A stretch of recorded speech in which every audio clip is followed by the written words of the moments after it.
we can think about all of these characteristics and how we want to come across in any given situation. And again, we can work on these things. So this is the art part, okay? And these are things we can be more of if we choose to be, and we concentrate on the things that we want to improve upon in ourselves. So now we're going to start going and looking into the technical part, which is more the science of it. How do you do it? So how about Joanna, if we start with the first slide? And I'll just, Joanna, yep, there she is. I just want to mention, I will sometimes go back to gallery view in this morning. Well, it isn't morning, is it? It's actually already afternoon, but in the first part, we're going to go until 1:30. And at 1:30, we'll take a 15-minute break.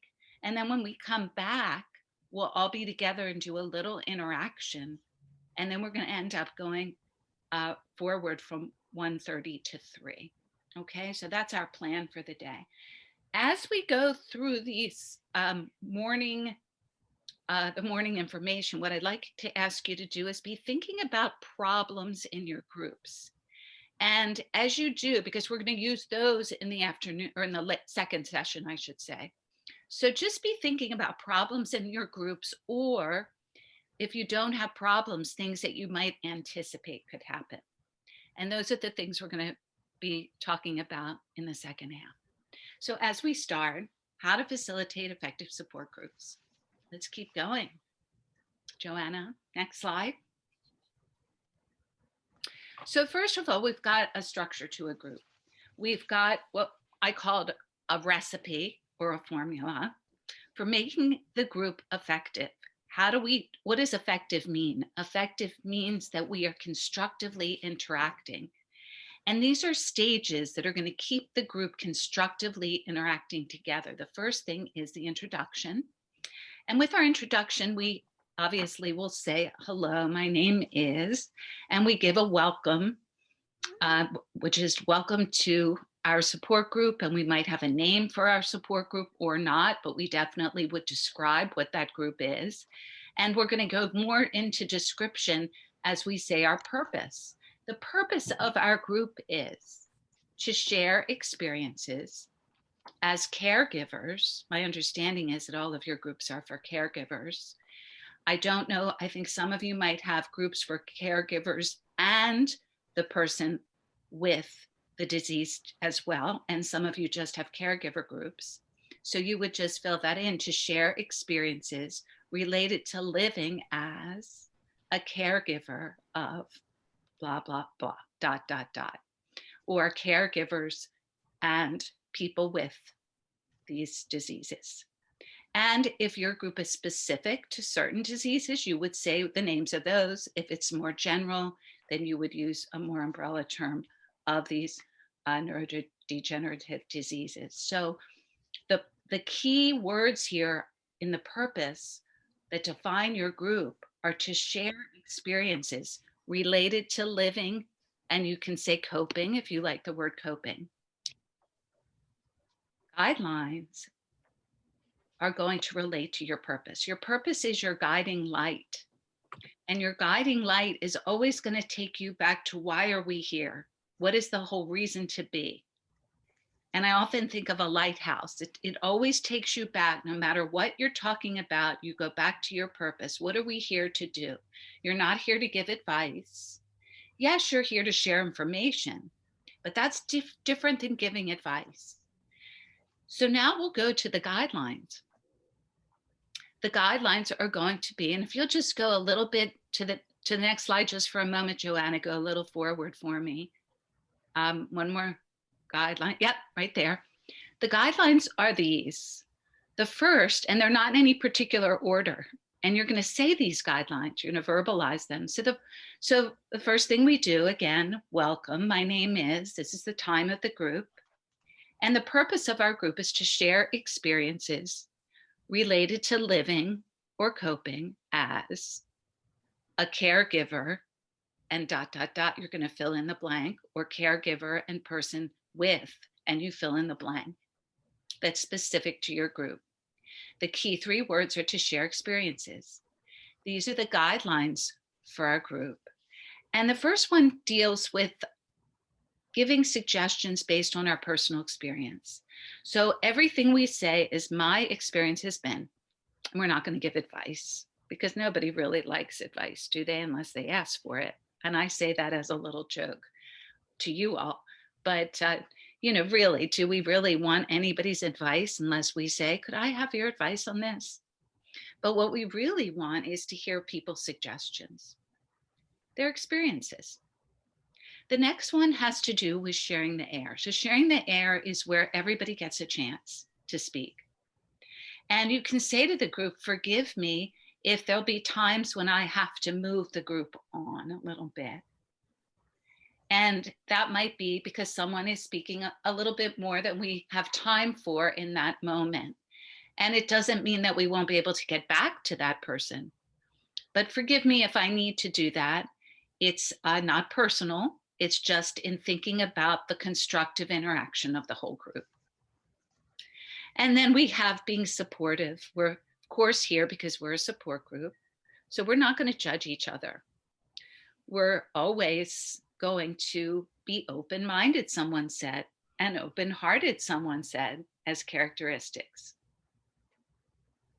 Everyone here is here because we are caregivers or we are people ourselves.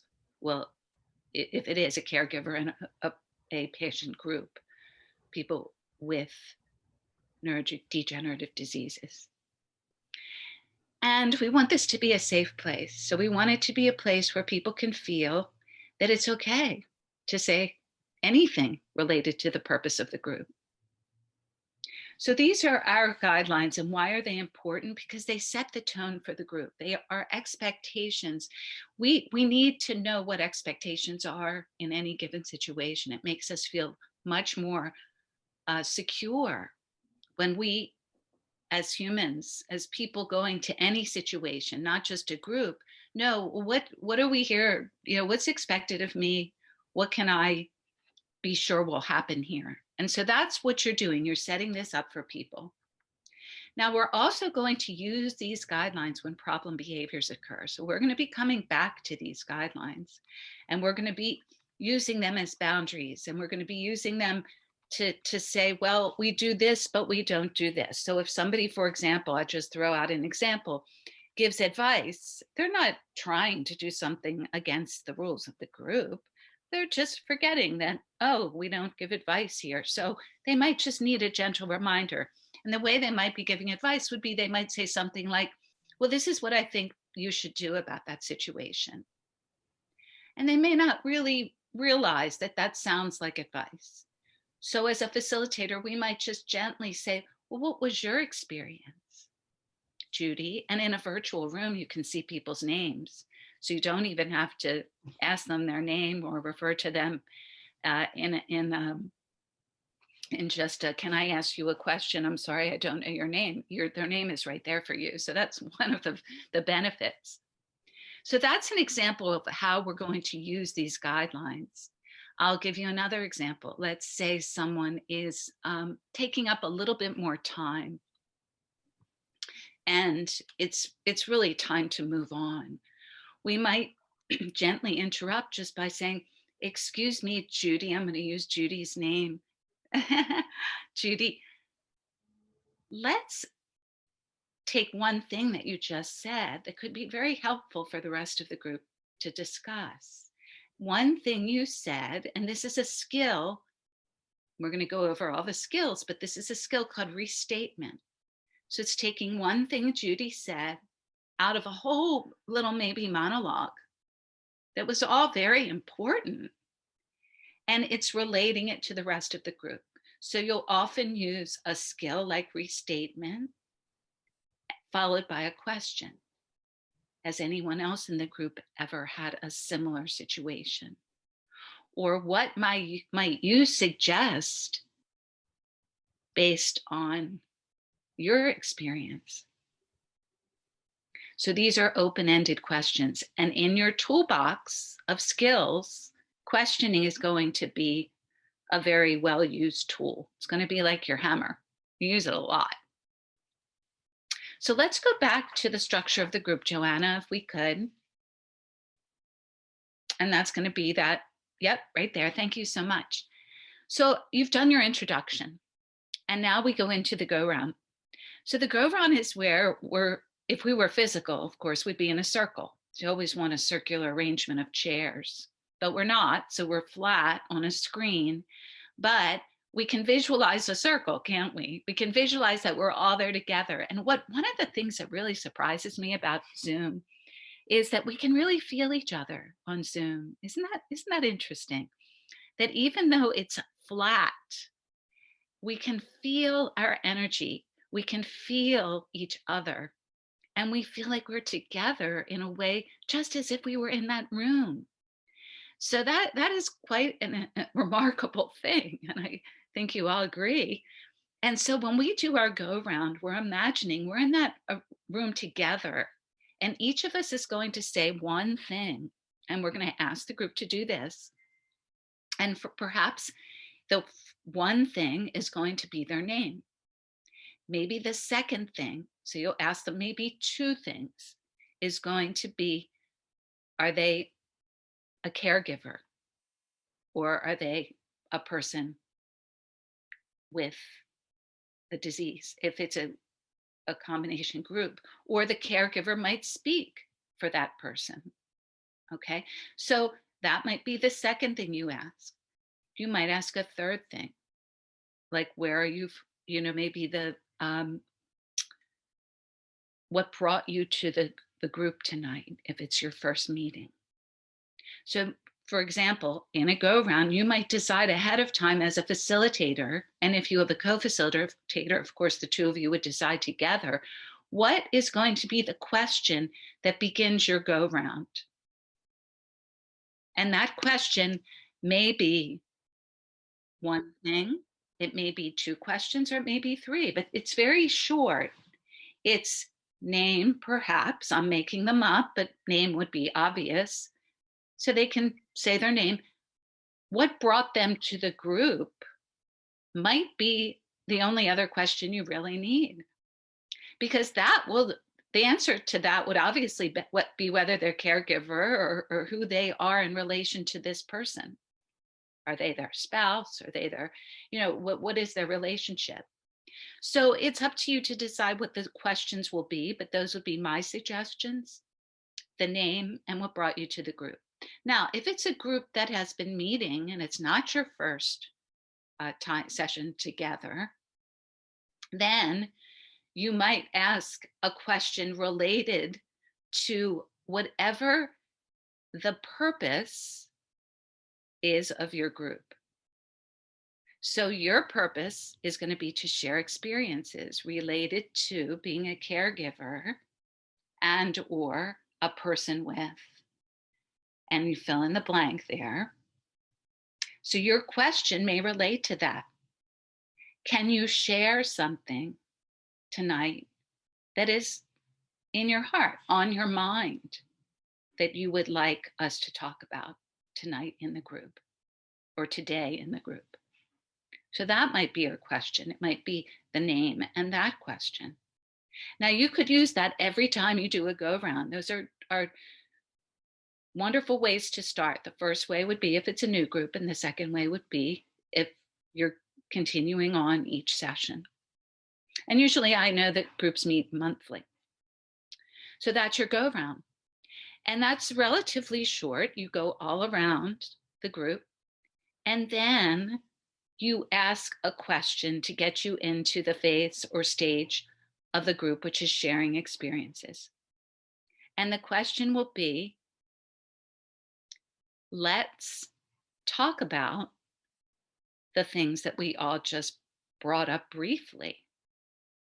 So Margot, would you be, and I'm just using Margot's name as an example, would you be willing to begin? So in other words, your go around is just going to very briefly highlight each person and what related to the purpose is on their mind or heart tonight. And then the sharing experiences part is going to be dialoguing about it. Now, the wonderful Zoom platform has kept us from being isolated. But it also has, of course, some downsides. And one of the downsides is that it's not natural for people to have a conversation on Zoom. You're going to have to, as a facilitator, be the one to say someone's name, and then they're free to talk. Because what happens on Zoom is if we talk at once, nobody's heard. And you all know that. So that's just one of the, it actually has a benefit. And the benefit is that you're not going to have people monopolizing so much because they can't interrupt. I mean, they can, but you can always say, well, let's let Judy finish her talking, or let's let Margot. I'm using those names because those are the people's names and pictures I see on the right. I'm not leaving any of you out purposely, sorry. So that's our sharing experiences part. And we'll get into the monopolizing a little bit more. I just was using that as an example. Then at the last part of your group, you do your summary. And your summary is going to be about 10 minutes before the end of the meeting.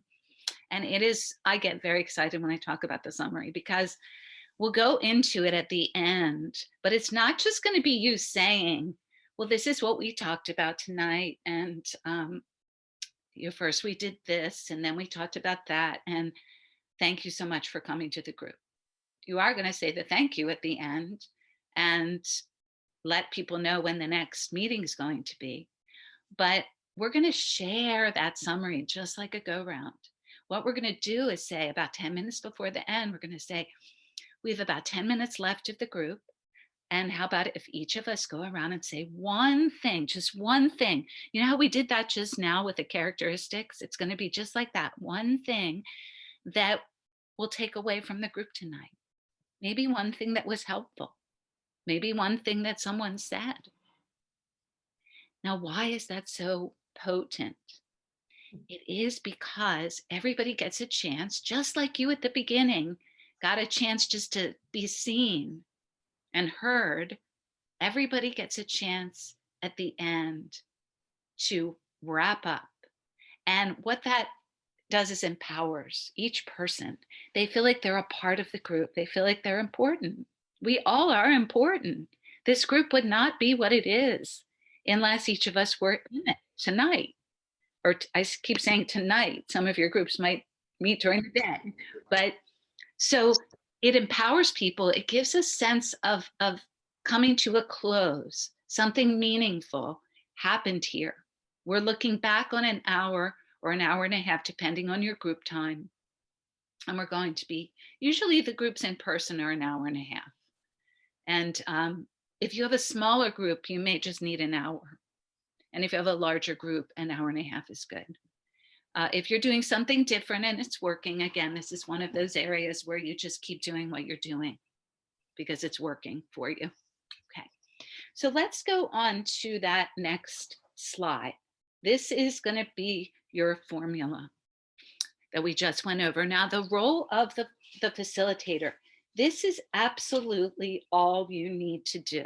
And when I say all you need to do, I say that kind of with a sense of humor, because it looks so easy, doesn't it? And it really will become easy the more you practice. But the first thing is that you encourage constructive interaction in the group. How do you do that? You do it by active listening. Some people said when we went over characteristics, being a good listener. So how can you be a good listener? You're looking at people. You're seeing their eyes. You're looking at their eyes. You're looking at their behavior. If they look, again, this is something more in the physical world when we're with each other that we can see, but they might be nervous. They might be picking at their nails or pulling at their hair, or they might be pacing or something like that. If they're, now I'm using an extreme, right? Because you may not have ever had that happen in your group, but there are certain physical gestures and behaviors that we often will indicate, that we see. Well, so if you could put yourselves on mute, I think that might be, yeah, thank you. That indicate that someone might have a little bit of anxiety, or maybe they're crying. You're going to see different things. You're looking at those things. You're not just listening with your ears, and you're going to see them even on a Zoom screen. How do you include everyone? Well, again, in a physical group, you're looking at their eyes. And as you look at people's eyes, people will look at your eyes, and you're scanning the room and people will look at where your eyes are going. In a Zoom room, it's not so much a way that we can encourage interaction because people aren't going to be really sure where you're looking when you're looking. They don't know where you're looking. So these are some ways that are going to be different than what we can do when we're in a physical space. But we can listen, we can observe, we can include everyone, and we can feel the tone of the group. We can feel, if there's someone that's upset, it's an elephant, that expression, an elephant in the room that we never want to ignore. If we see someone look distressed, if we see someone seemingly angry or sad, we want to notice these things. And then the other thing we're going to do is manage problems as they come up. And the problems we're going to go over more specifically in the afternoon. I keep saying the afternoon, I mean the second session. But the problems are going to come from you. What are the problems that you see in your groups? And believe me, I have a bunch of them myself if you don't have any that I'll bring up. Just remembering that the facilitator isn't the expert, that everyone in the group is the expert, because everyone's been there before. So when you are encouraging constructive interaction in the group, you're always going to be saying, let's ask the group, what does the group think? Because the group's expertise, as someone said in the beginning of our training today, they said they have the experience. And that's what makes us experts. Nobody knows more than anyone else. Yes, some of us have been around this longer than others, so we have more information. The definition of a group is 2 or more people interacting together. So you can have one other person in a room and you're still a group if you're talking to each other. The size of your group really doesn't matter if it's a small group or if it's a bigger group. What's important is, if you think about it, each of us extend ourselves outward to so many different people. So when you are interacting with one person, 3 people, 4 people in a room, a Zoom room, or in a physical group, you're really affecting way many more people than just a few. So those are just a few things to remind you about the size of a group. I also want to mention, and this doesn't necessarily pertain exactly to the slide, but as an addition, that we are open groups. I would imagine that all of your groups are open groups. If they're not, I'll tell you what a closed group is, and you can tell me if you have a closed group, but I think you all have open groups. An open group is where people can continue to come into the group at any time in any meeting. So it's open to everyone. Of course, that applies to the purpose. Everyone that is always goes back to your purpose. However, a closed group is where you're going to have the same people at each meeting and nobody new can come. So I believe that you all are in open groups. Now, obviously, there's a great advantage to an open group because anybody can come as they want. And that's the beauty of it. And they can leave as they want. Nobody makes them come. They come because they choose to be here. So let's go to our next slide, Joanna. The role of the facilitator again. So we are not here to diagnose, meaning to prescribe medically. So that would mean to diagnose, to decide what diagnosis somebody has. We're not here to tell people how they should feel. We're not here to do any changing, to try to change anybody. We're not here to fix them, to make them feel better. I know that sounds a little bit like you might be saying, really? We're not here to make them feel better? Actually, let's go back to our purpose. We're here to share experiences. And I say that is all we do. When I say all, that's a really big all, a really big all. So, what we do want to do, remember, is to create an environment that's constructive. So, what that means is a comfortable and safe place to be, a safe place emotionally. And you've already set it up that it's safe because you've used your guidelines. And you've already said, oh, you know what? I forgot to mention an important guideline. What stays in the group, what happens in the group stays in the group. That's our confidentiality guideline. Add that to your guidelines. So that creates a safe environment. This is just for us. Okay. What's important is that what we talk about stays in the group. You're going to encourage your purpose. Again, back to the purpose. The purpose is your lighthouse, your guiding light, sharing experiences. But you're not here to change. You're not here to make anybody better. You're not here to make anybody feel better. It's kind of liberating if you think about it. All you have to do is keep the group on the sharing of experiences. And that's the rest of the time, really of what we're going to be talking about the rest of the time we're together. How to do that. You set your guidelines during the introduction, and you just remind people of them as needed during the meeting. I don't know that this happens in your group, but if you've ever had somebody be judgmental to someone, and they don't mean to do it, but they might say, well, my situation is so much worse than yours. How could you possibly understand? So that is judgmental, isn't it? But of course, we all have felt that way. So we as the facilitator, you as the facilitator, just gently say to the group,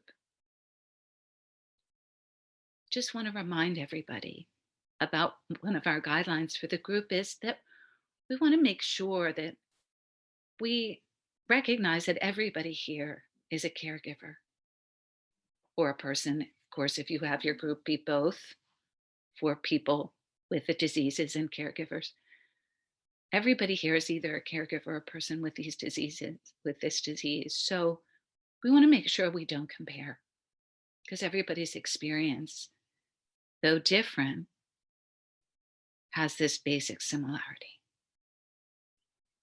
So it's just a reminder.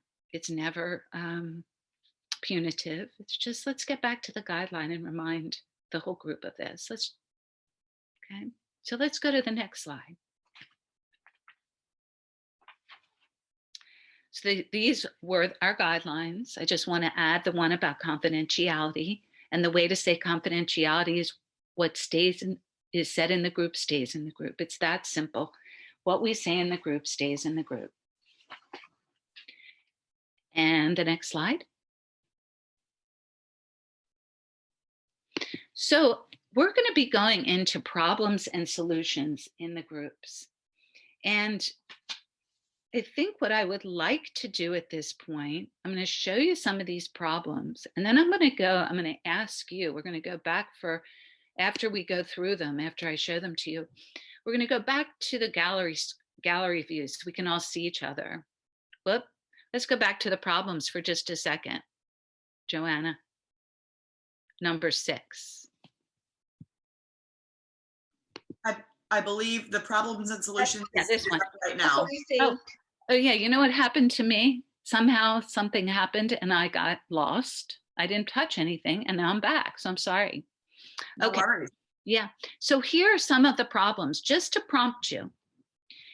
And I'm going to ask you, have you ever had, and you don't need to answer this yet, but have you ever had any problems in your group, such as people bringing up religion, sex, or politics, unacceptable language, angry behavior, disrespect, judging a person, like an example I just gave, off topic conversation, and anything is off topic if it doesn't relate to your purpose, which is sharing experiences relating to living with these diseases as a caregiver or patient.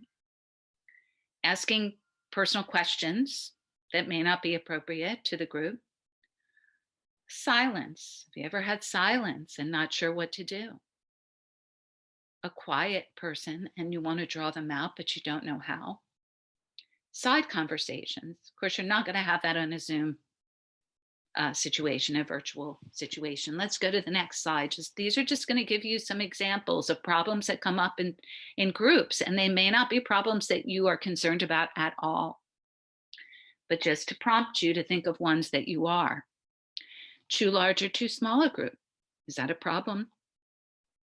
Newly diagnosed people with people who have been there for a while.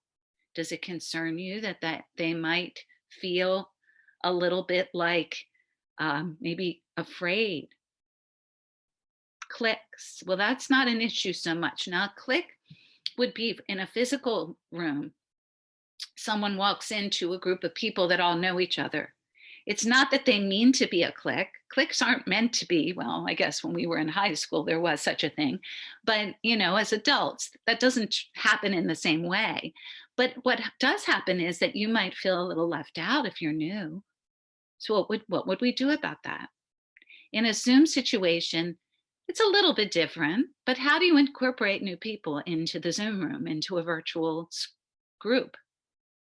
Advice giving, joking around, which is very hard to do in a virtual room with a bunch of people joking around and someone feels left out. Though that can happen in a physical room. Member leaves the room. What do you do when that happens in a virtual room? One of your members just disappears. What do you do? Or do you follow up? Do you wait till afterwards? In a physical room, it's a different kind of problem. Social chatting, monopolizing, crying, comparison of symptoms, silence, which we already said, and managing a mixed group of patients and caregivers. So let's get back to gallery view for a moment. Okay, great. Hi, everybody. So now I'd like to include you again. We talked about some problems that just to give you some prompts.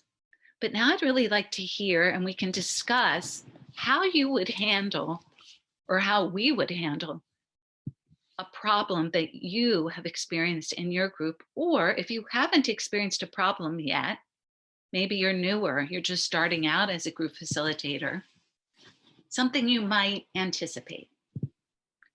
So yes, Roxy, would you like to start? I would. I have a group that is caregivers and patients. Okay. And so what I find sometimes is that when the caregivers talk about things that could be frustrating with dealing with the patient or that they're tired, I wonder sometimes, I'm very aware of the patient listening to this and wondering how they feel about their caregiver saying something like that, or hearing another caregiver saying something like that. And I have been careful to maybe ask, but I don't really want to put them on the spot. And the reverse is also true, is if the patient is talking about how they feel and how difficult it is to live with this disease and how they feel terrible for their caregiver, how that makes the caregiver feel. So I think that's a unique challenge to having a mixed group. Absolutely. That is it's a great thing to bring up, because when you do have a mixed group, people can't talk about their own concerns separately.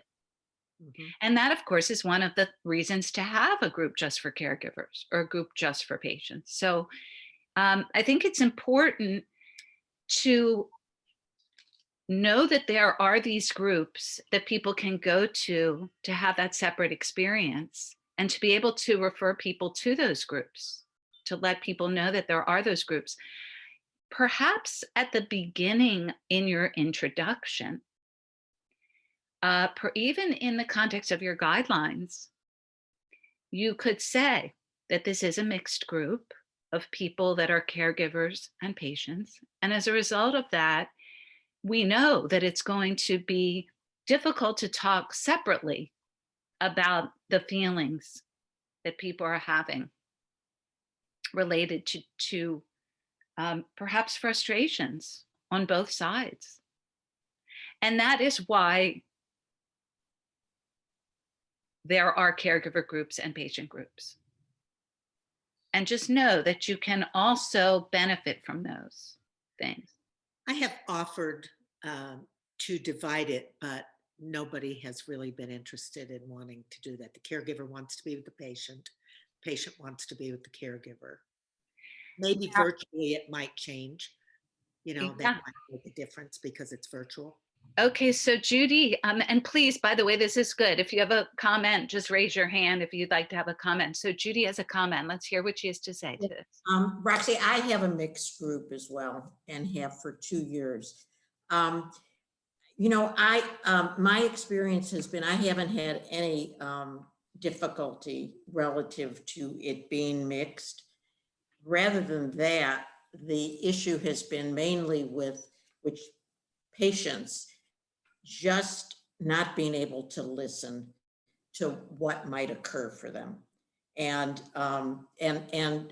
my perception on that one is I can't change that. And sometimes I have had a patient and the caregiver that came with them go after them, leave a meeting. It doesn't happen often, but it does happen. And I have had some that just don't come back because they don't want to hear it.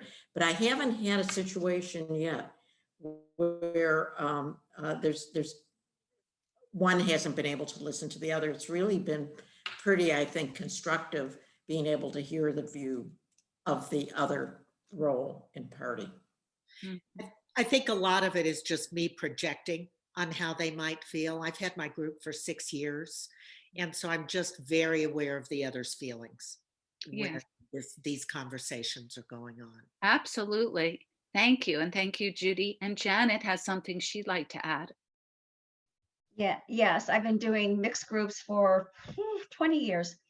And one thing that I do, and maybe this could be helpful, Roxy, is when I definitely make sure I hear from both partners. And I think that when they get the chance to do their side, it seems to balance out nicely. So that's the way I try to do it. But it is certainly a problem with some couples. Some couples are not in sync, and then it's rough. But many of my couples, it's kind of cute because they truly, the person who's got the disease truly appreciates that caregiver, and there's a lot of respect and support there. So, but I think asking each one is the way I, kind of making sure I get words from both helps. Excellent. Thank you for that. And Nancy Montgomery. I co-facilitate a woman's caregiver support group with Jan Appel and Kelsey Woods. And one of the challenges that we're finding now and then starting to discuss is that we have a mixed group of caregivers in that we're all women, but we're at very different places in our journey. So we're dealing now with whether we do some breakout. So we're, of course, by Zoom, whether we do some breakout groups and have the newer folks in one room and the older folks, and I don't mean that age-wise, in a different room. But yet those of us who are earlier in our journey, also part of the purpose is to learn from those who are more experienced and further along. So that's kind of one of the things that I think in one of our upcoming meetings, we're going to need to chat with the group about and get their feelings about how they want to see the group proceed. Excellent. I'd like to add to something you just said, Nancy, about this whole discussion, is people in different places in their journey. Okay, so the definition of a mutual help group are two or more people interacting together that have the same experience. So people are either helpees or helpers. Helpee and helper, though, is a continuous switch back and forth. It's a mutual exchange between the helpee and the helper. But I may have been through this for a long time and be in need of help that particular night or meeting. So I might be a helpee, even though I've been around a lot longer, for example. So the helpee and the helper is this constant mutual exchange. And like you said, Nancy, though you're at different places in the journey, oftentimes people benefit from each other. In fact, not oftentimes, always. We benefit from where we are, whether we're new to the journey or not. And being able to help others is a huge ingredient to feeling that contributes to the process of empowerment. So that when you're a helpee and you can help somebody else and be that helper for that given moment, it empowers you, makes you feel like, wow, this is so mutual help support groups where you have a helpee and helper, and both parties are constantly exchanging from one role to the other, are the ingredient of what makes up the empowering effect of the group that you are facilitating. Mm-hmm. And that means that taking people and separating is not a bad thing, but it might be that you can do both. It might be that some meetings you can have a little of this and the other as well. How about you, Janice? You have something you'd like to add? I think we may be dealing with also the feeling of, you're talking about that the group is safe, feels safe to people and feels safe to for them to be there and to be able to get their needs met and share and meet, etc. And I think sometimes there's the worry that when someone is farther along in the journey and is talking about where death is more imminent or could be more imminent, that for somebody, there's the worry that somebody who is just new to the group, newly diagnosed, it's overwhelming. They don't feel safe.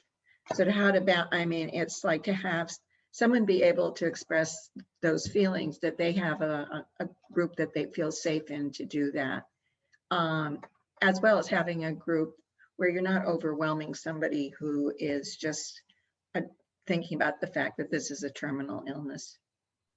Yes. So what would your suggestions be around creating a safe space for both? Yes, that's an excellent question, which is in the mixed group, you mean? I'm the co-facilitator with Nancy. Oh, okay. That's that's a question building on the one that she asked. Yeah. What I would suggest is in your introduction, as I was saying before when Roxy brought this up, that there is some comment about the fact that it is sometimes hard to hear and to be in a group where we have caregivers and patients, and where the caregiver and the patient can't necessarily express fully perhaps the way they're feeling because of nobody wants to hurt each other's feelings. I would come out and say that. And I would also perhaps say your point, which is the other aspect of this, and this would be true in a patient group too, is that it can be hard to be in a group where people that are more newly diagnosed are with people who have been down the road a while. That these are particular things that are difficult, and we as a group are here for each other. And we as a group can share around these things and feel around these things. And you had something you wanted to add, Alan, that might add to this. Well, not really Ed, but question that's kind of related to what Roxy mentioned, and with a diverse group. I work with Bill Johnson, and we are open to PSP, CBD, and MSA patients, and you know, the MSA are rare, but every now and then you get one, and it's hard to share experiences because they're going, you know, a lot of the traits are similar, but you know, some of the things they're going through are totally different, and I just get concerned that are we really helping them? We're leaving them out. It's you know, what's having a mixed group can be difficult in that regard. I don't know if anybody else has run into that and how you deal with that. Yes, But, I'd certainly like to get yes, some help on that. absolutely. Excellent question. And I will respond, but I'd like Mary. I think Mary Maker seems, are you raised? Did you say you had a, yes, go ahead.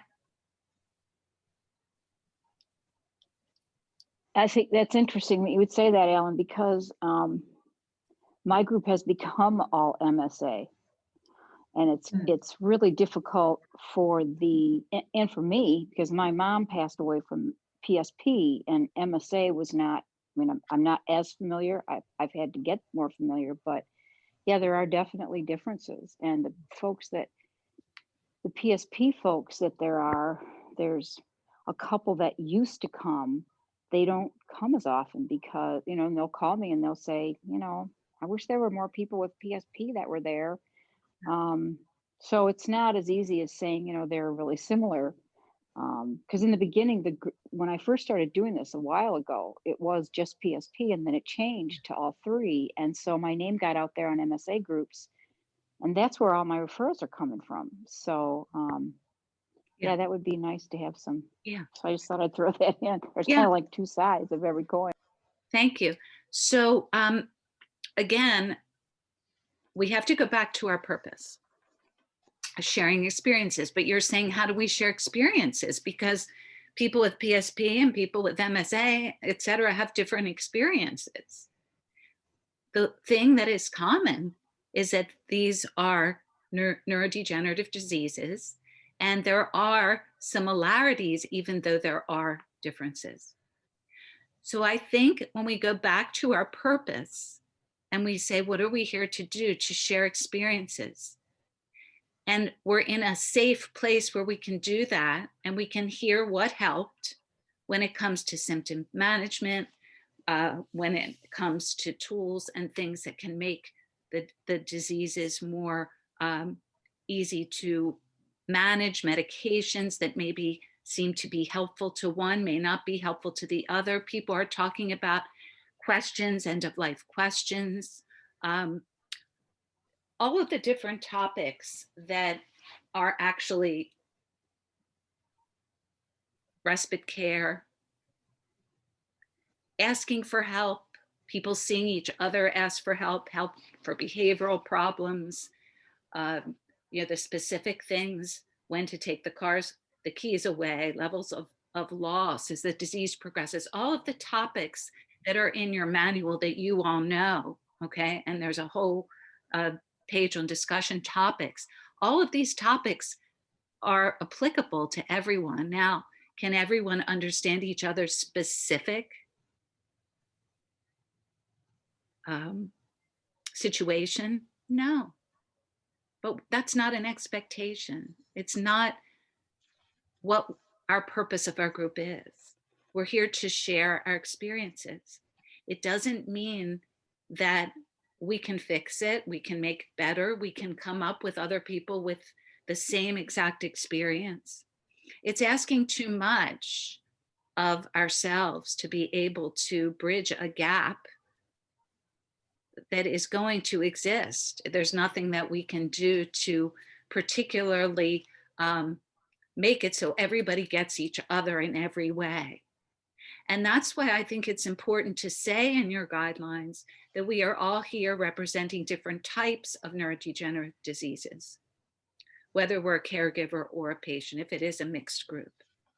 And even in a caregiver group, you have obviously that as caregivers, and that everybody's experience is going to be slightly different.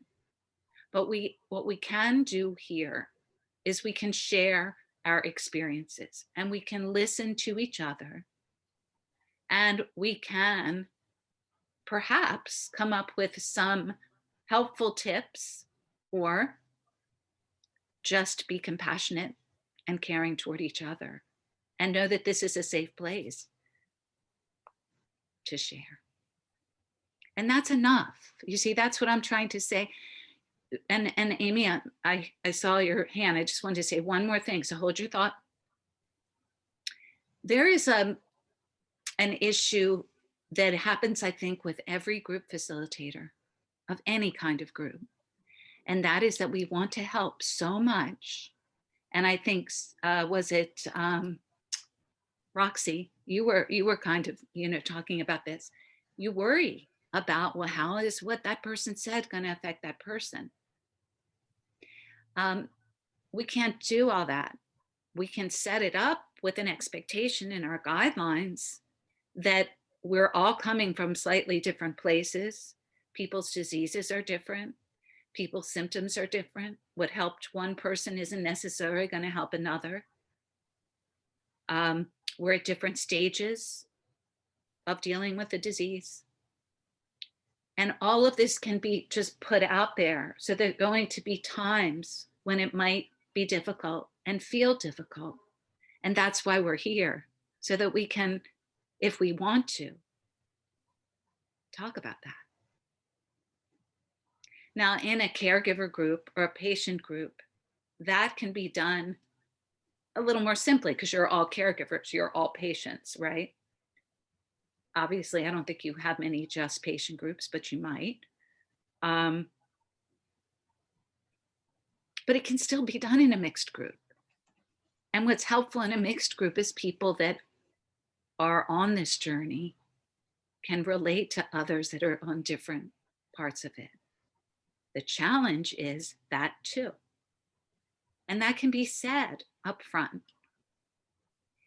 So when you set the expectation that these are the challenges in our group, it somehow makes it a little bit, not necessarily better, but easier, because it's already been set that, yes, we know we're not going to be able to help everybody in every way. But what we can do is share experiences. Remember, that's all you're here to do. So I caution, or I say, and I say this to myself in groups too, remember what you're really here to do. And be cautious about expecting too much of yourself and others. We can encourage interaction and we can deal with problem behaviors, and we're here to share. Amy, what were you going to say? Thank you. Sorry about that. No, great. It was very helpful information and shapes what I was going to say a bit. And I'll just offer to this group that one of the things that we've done with our group, in addition certainly to conveying that it is a safe place to come where folks can be open, we've actually developed, for some meetings, split groups, we call it. So it's a hybrid.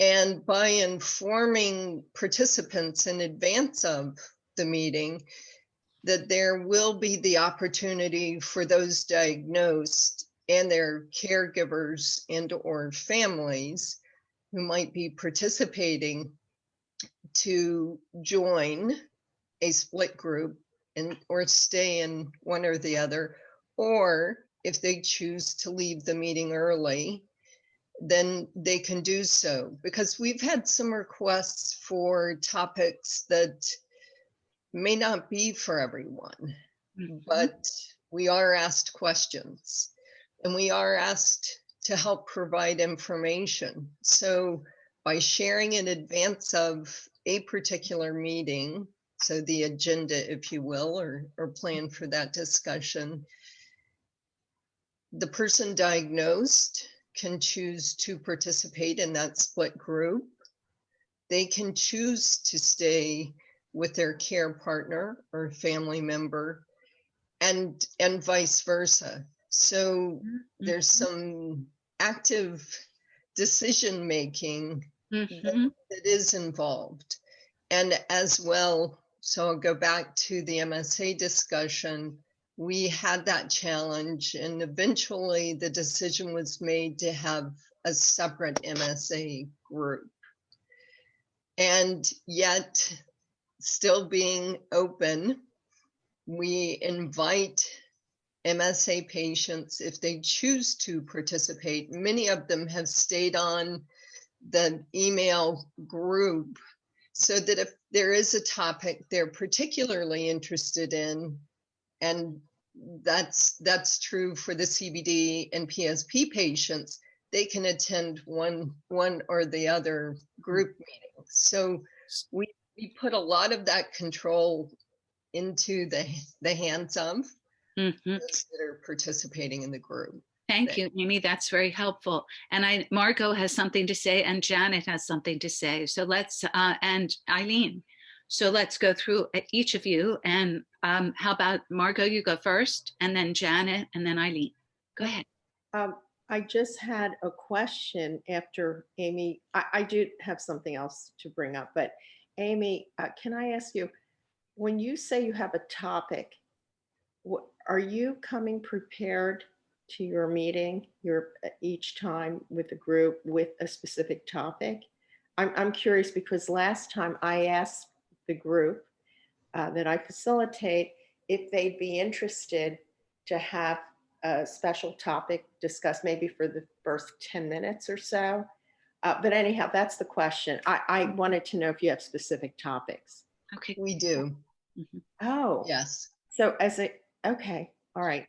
Let me ask you this. Do you go from one topic to another? For example, if the whole meeting, during the whole meeting, do you just stay on that topic? Or are you flexible to, if someone has something else and that topic has been discussed for a while, do you just naturally flow to that next topic?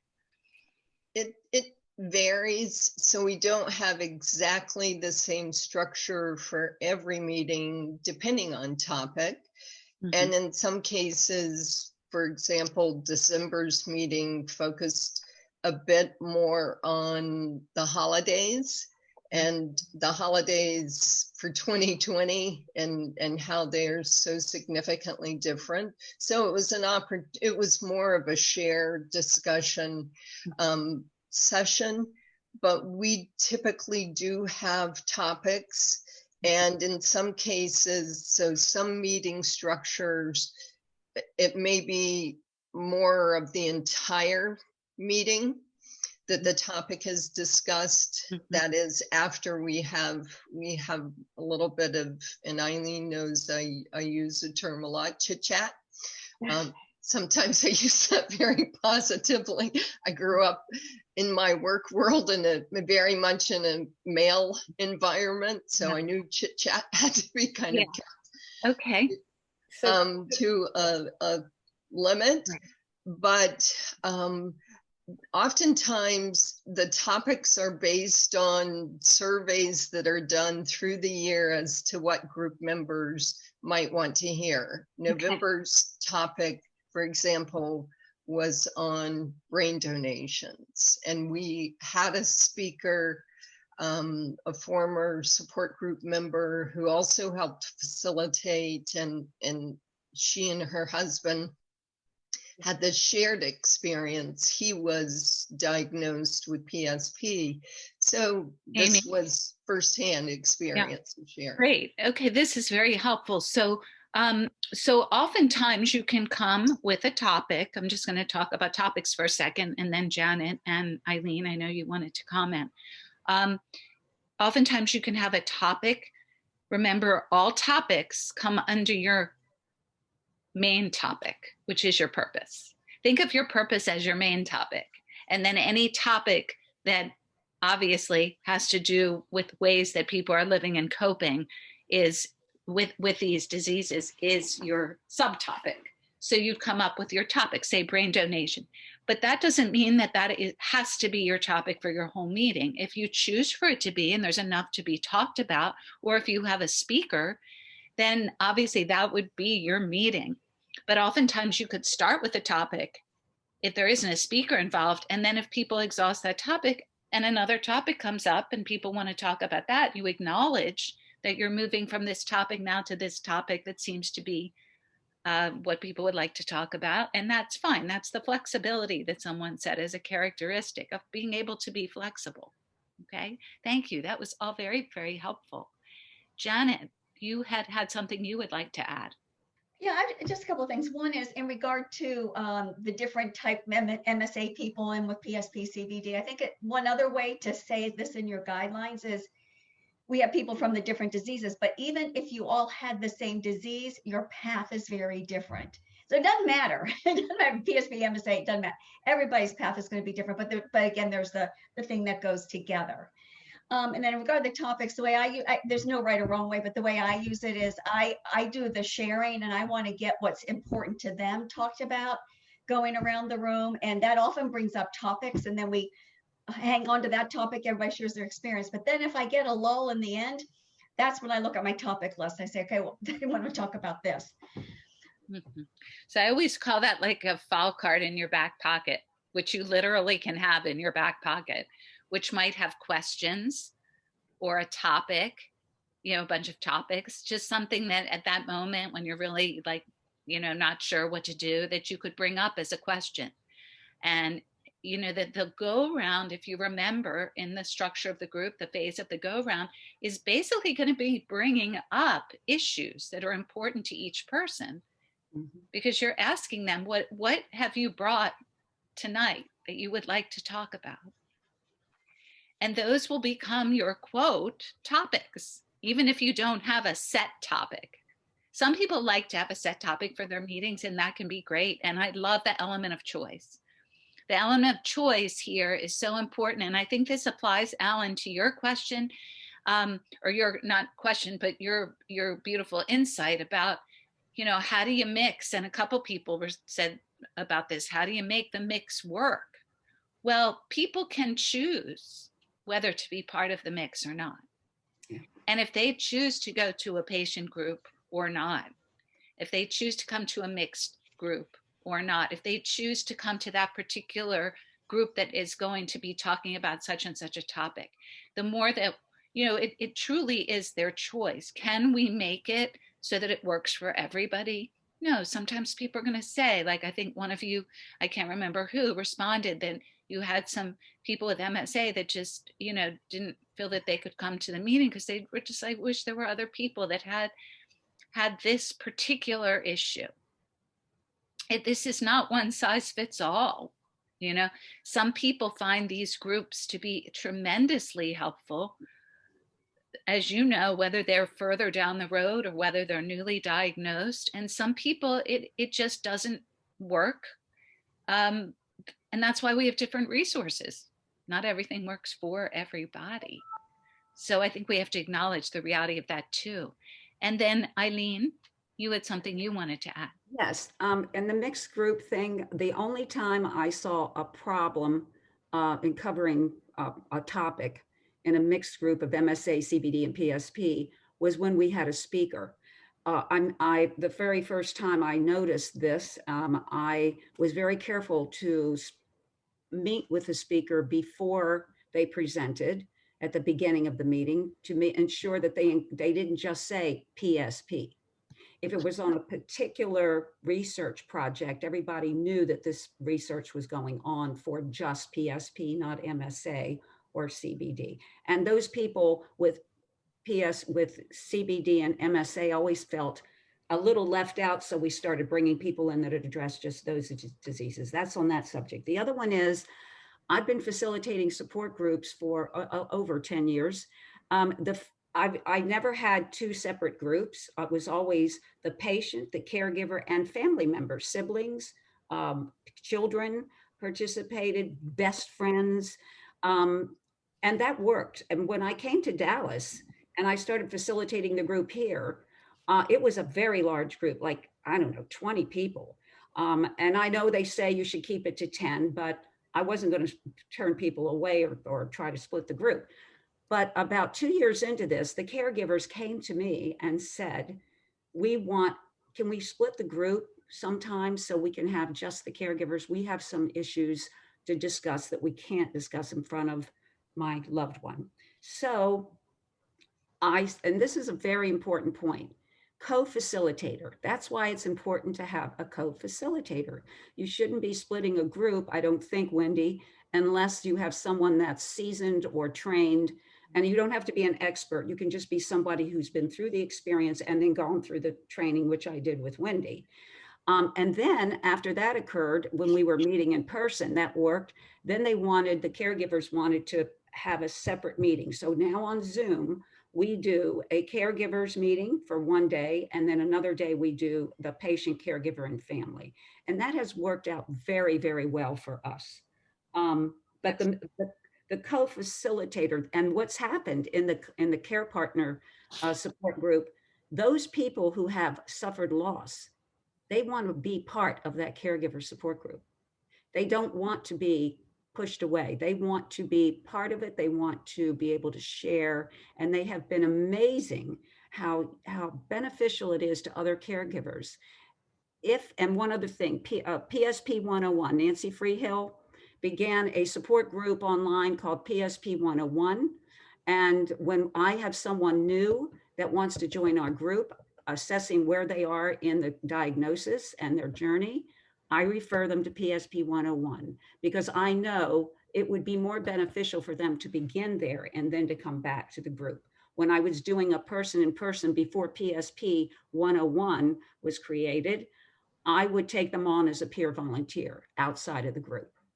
Just wanted to share those points. All of that is wonderful. And I think one of the things that you said, and that I'm hearing actually that several of you have said, is ask your group. Talk to your group about what is most helpful, what they like to have. And I know somebody said that they asked the group if they wanted to do a breakout.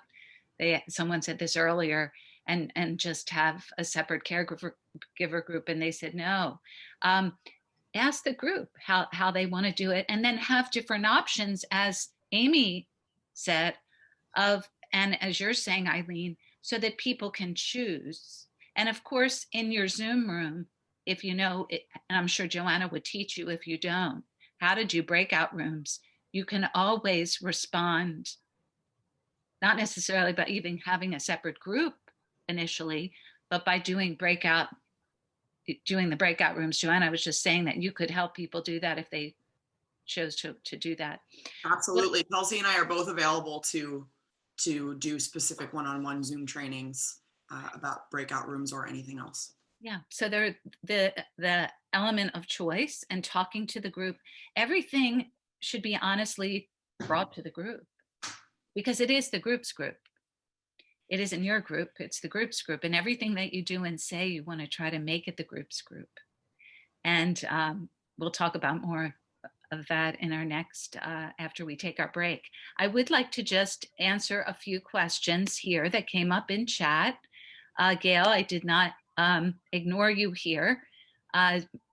You also have a bereavement group. That's wonderful. I did not know that.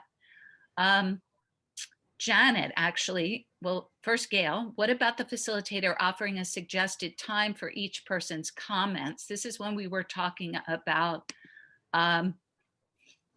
the tendency, if some person goes over, talking a little bit more, and the whole issue of monopolizing. You can certainly do that in a physical room. What some groups do, and I'm just going to use this as a real extreme example, is they actually pass something to each other. So it's their turn to talk. Obviously, in a virtual room, you can't do something like that.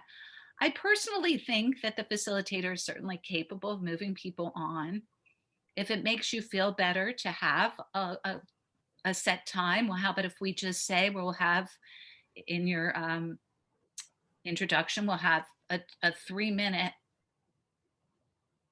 chance as we're talking to talk for each person. And after that, I'll just make a little sign, like I'll go like this.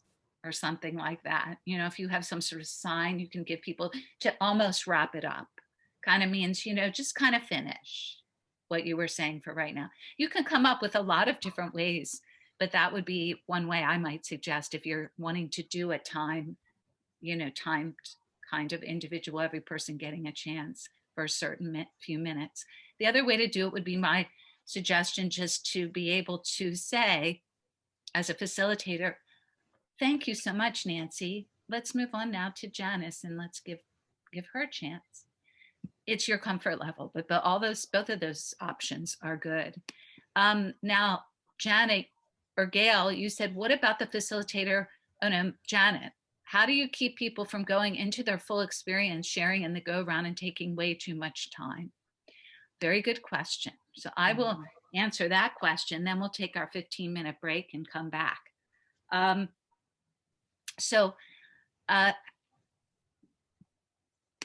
me make sure I really get to the heart of it. How do you keep people from going into their full experience in the go round, taking too much time? So when you do your go round, just like you do your summary, you're going to say 2 questions just like to ask you. One would be your name. And the second, what did you bring tonight that you would like to talk about? If there is anything that is on your mind or in your heart. Or if it's your first group, what brought you to the meeting tonight, if it's the first time. And before we start this, we'll just be very brief. And then the first person that goes, you want to make sure is a veteran member of the group. I say that, veteran member, meaning someone who's been here before. So they know exactly what to do. So then each person will mimic what they did. They will imitate it. And when people are, and you saw that at the beginning today, when people imitate each other, when they have somebody else to follow, that's why I went first, because I was showing you how to do what I was asking you to do. Everybody did that. And that's what will happen in your group.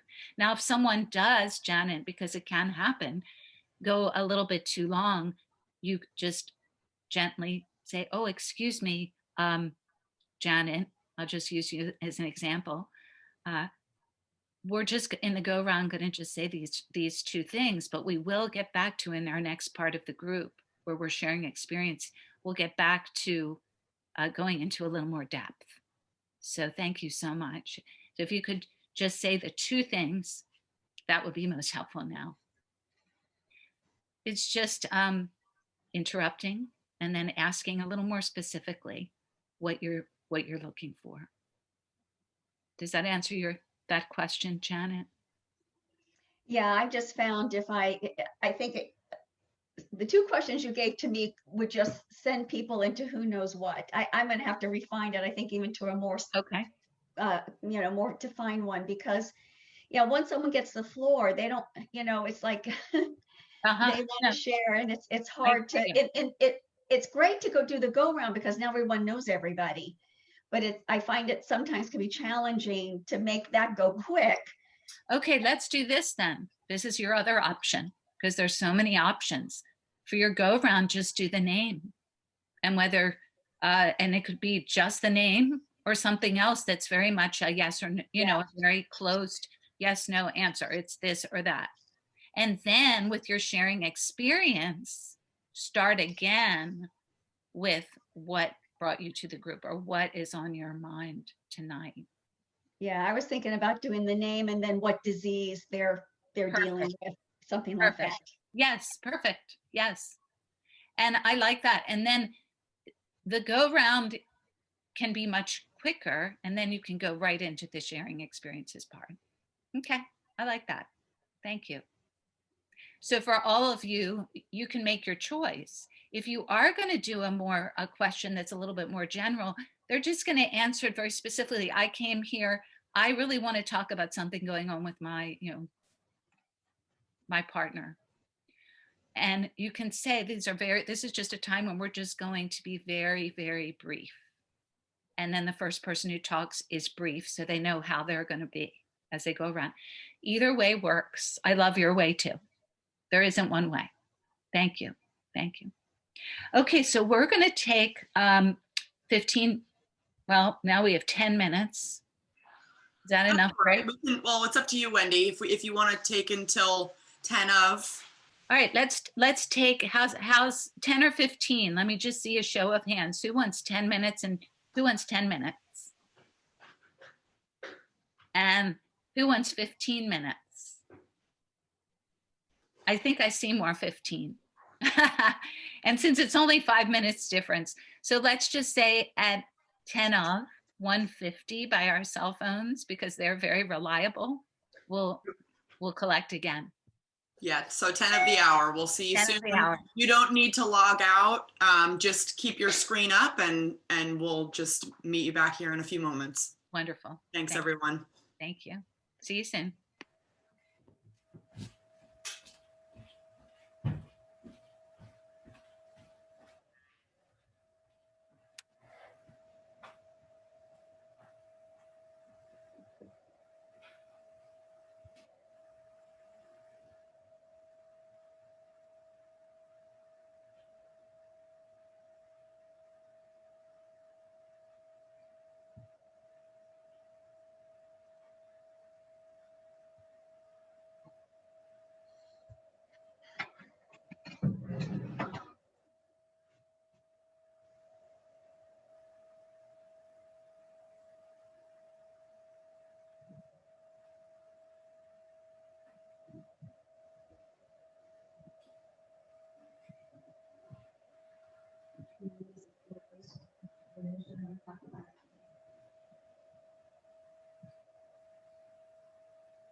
I'm going to have a cracker for you here.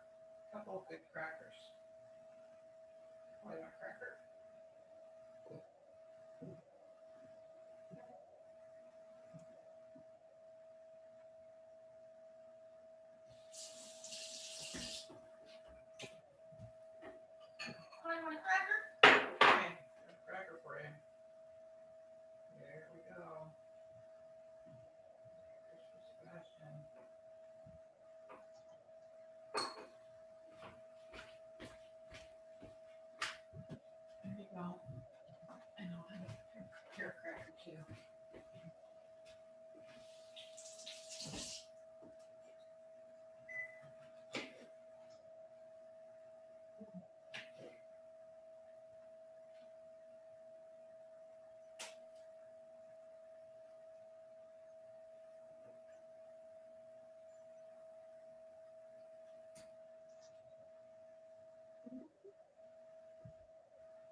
Hey, Carrie, how are your groups going? Much better. They've grown finally. Good, After good. our little mishap of it getting deleted a year and a half ago, I didn't have more than 3 people for the longest time. But I think our last few calls, we've had about 15. So it's been much better. Perfect. Good, good, good. That's I'm a so nice excited lot. about that. Thank you. Thank you for all your help with everything. Oh, I'm just so thrilled that you decided to do it, and it's now you finally are in the groove. Yeah, as a matter of fact, Janet, tomorrow's 5 years since my mom passed. Oh my goodness. So this wow. June, I guess, will be 5 years since I've been doing the calls. So it's a good anniversary. Yay. Yay. Love it. I do too. Thrilled. Super. So good to see you. You too.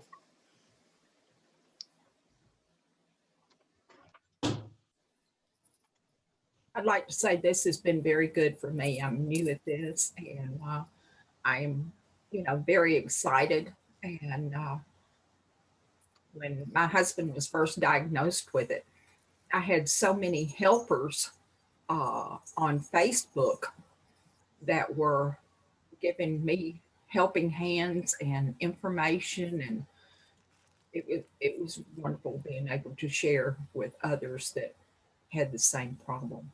And this is very informative, and I'm looking forward to more. Thank you so much. Oh, Mary, that's so generous. Thank you so much. We're so glad that you got help through the organization and you are continuing to give it and to do this volunteer job, which is a beautiful service. It's very important, because if you don't know anything, you just feel like you're totally left alone. Yeah. It was like I had a family going through something with me. Yes, absolutely. That's so beautiful. So, and I'm thinking, because I see the gentleman right above you, and for some reason his name isn't coming up on my screen. It's not Bill. Why isn't it? Maybe just toggle your mouse over the tile. Maybe it'll come up then. Yeah, I am. Anyway, he was talking before. It's not coming up for some reason. It's funny because everyone else's is up. But anyway, he was talking before about how to incorporate in a mixed group people that are in different places in their journey. And what you just said, Mary, that was so beautiful was I feel like it is the fact that we're not isolated, that we're not alone, even within the framework of the whole of neurodegenerative diseases. And even if it's not the specific thing, the specific diagnosis, the MSA, the PSP, whichever it is, we're still together and not alone. And we're with other people that can basically understand and hear us, even if they can't solve our problems. They're there if we need help, and to find out a little bit maybe from them what our next journey is going to look a little bit like. What our next step, yes. Right. Step by step. And you said it's like having a family. It is. Now, one of the things that people I know have to deal with in the groups are end-of-life issues, and there is a form that's going to be sent to each of you. And Greg had asked me to actually bring this up. And the form is about physician or medical aid in dying. And it's going to be information or pointers for support group leaders and others who may be asked to respond to this issue. So you'll be getting this form, this information. I just wanted you to know that that's going to be coming to you. And it's important facts about the reality of medical aid in dying. And these are issues that you want to be okay to be able to talk about. So this will help prepare you for some of that because it has the content in this document that you will be getting. But I wanted to bring up the whole issue of these really difficult topics about, for example, end of life issues or medical aid in dying, and how do you validate these issues as a legitimate issue and concern to talk about in the group, and how do you all as facilitators feel about it? How do you, and I know that some of you have been doing this for a longer time and might be able to respond to it and help others that are new. How do you be a facilitator regarding these difficult issues of end of life issues, medical aid and dying, etc.? Can I bring up something? Yes, please, go ahead. In several times, at least in a year, we bring in a hospice. That kind of opens the door. And at that point, it's a hard subject, and we let everybody know ahead of time what's coming. And again, it's their decision whether they want to participate, but we generally have a really good turnout for that. Not only to inform them what's available, because a lot of people never really know how much hospice can do for them, that it's not just end of life, but again, it opens up the door. And we have had some funeral home people come in. And then we've had a legal team come in. So somewhere if you get the door open with a few things, you can kind of help people with each one of those separately. Thank you, Cynthia. So I know, Eileen, you had something to add too, and we'll get to everybody who has something to add. I just wanted to say one of your characteristics that someone talked about is being knowledgeable or informative. You don't have to be the knowledgeable one. You're not the expert. You don't have to be the one that knows all the information, but you're going to access that information for the group, as Cynthia is talking about. So I think Eileen next, and then Janet, and I'll see your hands and everyone will get a chance. Go ahead, Eileen. This document that's going to be sent to you was created because we had a number of caregivers, including myself, who were confronted with this question. We actually had a person in our support group here in Dallas that chose to go to Zurich. Her husband, the group was pretty upset about it. She had MSA, and she knew what the journey was going to be like. But he came to the group and he asked me, I want to speak. And I said, that would be helpful. It was helpful because he made it clear that not everybody takes this path. His wife, and he explained the type of person she was in terms of very controlling in her career, in her life, and that she realized that she wanted to take control of the disease in a different way rather than go on the journey. And he explained what the journey was. And quite frankly, it was so honest, straightforward, and every person in the room appreciated him coming back to the group because they were all terrified, upset, and all of a sudden this brought peace to understanding how and why she did it and what the process was. And it never really came up again, but it's something that is a conversation all over the country, really all over the world. And we don't want to bring it up, but if it comes up in our support group, then Wendy, that document will help the facilitators. It provides some direction in how to facilitate that conversation. Thank you. Very helpful. Janet? Yeah, you were asking how to bring these topics up, not particularly that one, but hospice or whatever. I have found, thank goodness, that there's palliative care now. To me, that's a really great way to move in, and almost everybody in our groups can benefit from palliative care. And it's not the death sentence that everybody's worried about. So that's been my way lately of being able to get into those difficult conversations. And then I'll tell you, every time I know someone in my group has gone on hospice or gone on palliative care, I make sure they talk about it just to normalize it. Very good. So oftentimes, Janet, you don't, and you didn't necessarily say this, but I'm extrapolating from what you said. You don't have to be the one to just bring it up. These are those difficult topics that will come up, and then you don't hide from them.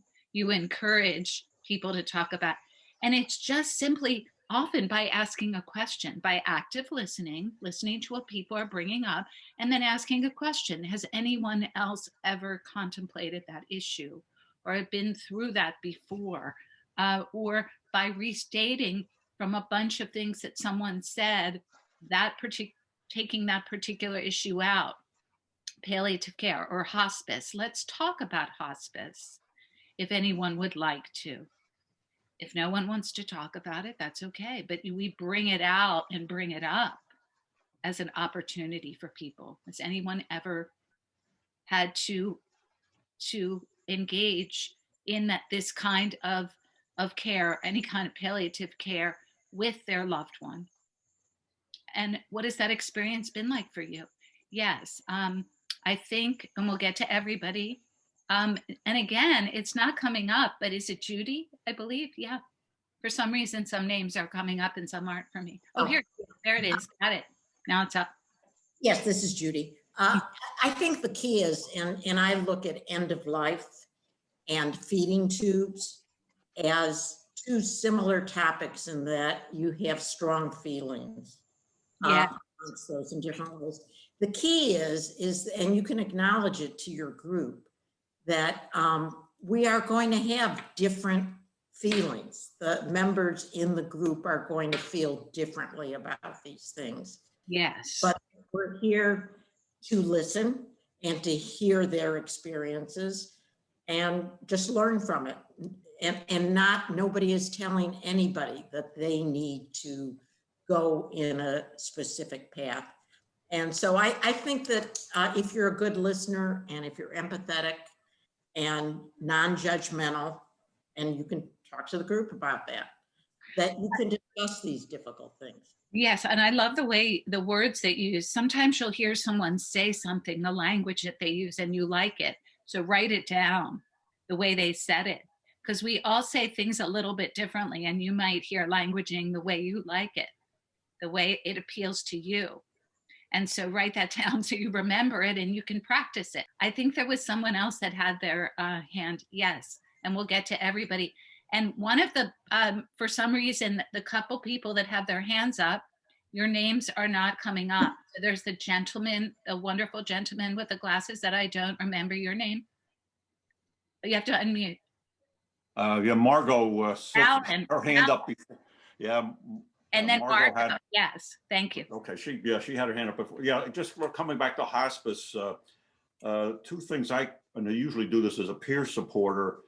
You get a lot of people thinking, oh my gosh, it's a death sentence, I'm really concerned, or one member of the family doesn't want, and I always tell them, you don't make the decision. Hospice makes the decision whether it's time for the individual to go on hospice, just like any other doctor's appointment. You make an appointment and an assessment is being made.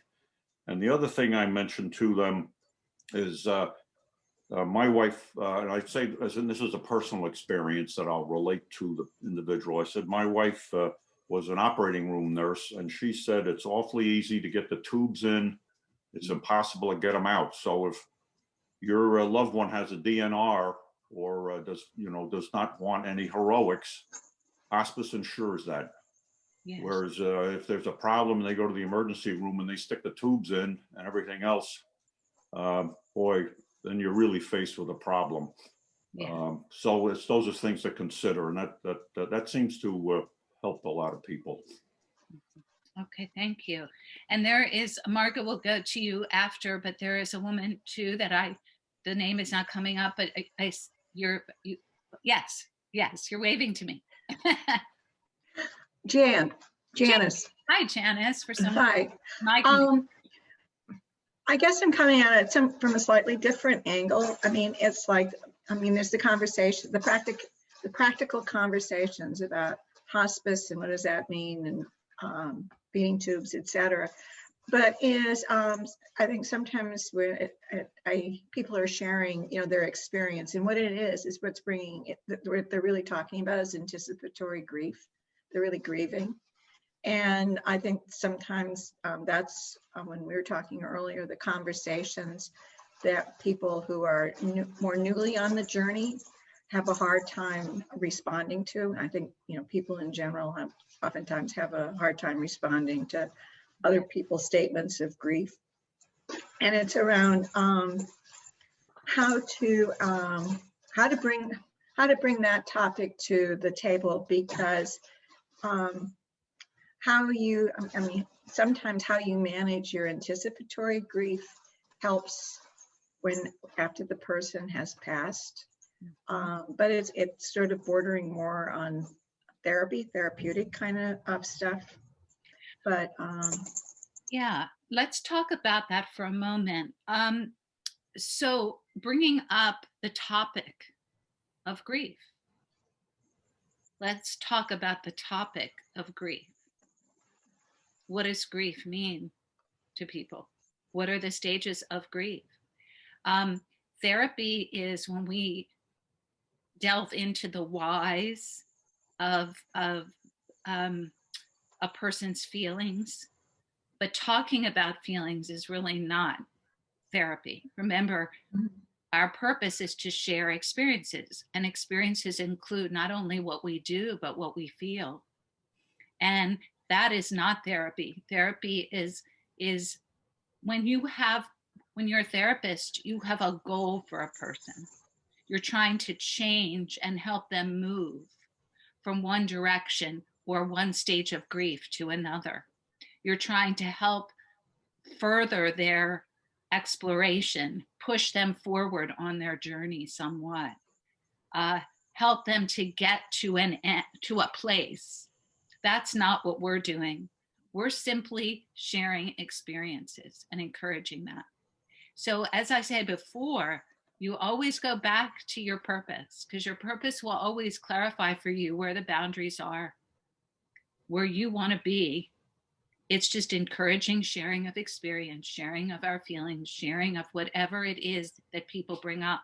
We call the skill breaking taboos.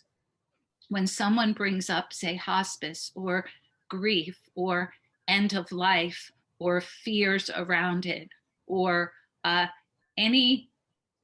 guilt or shame, or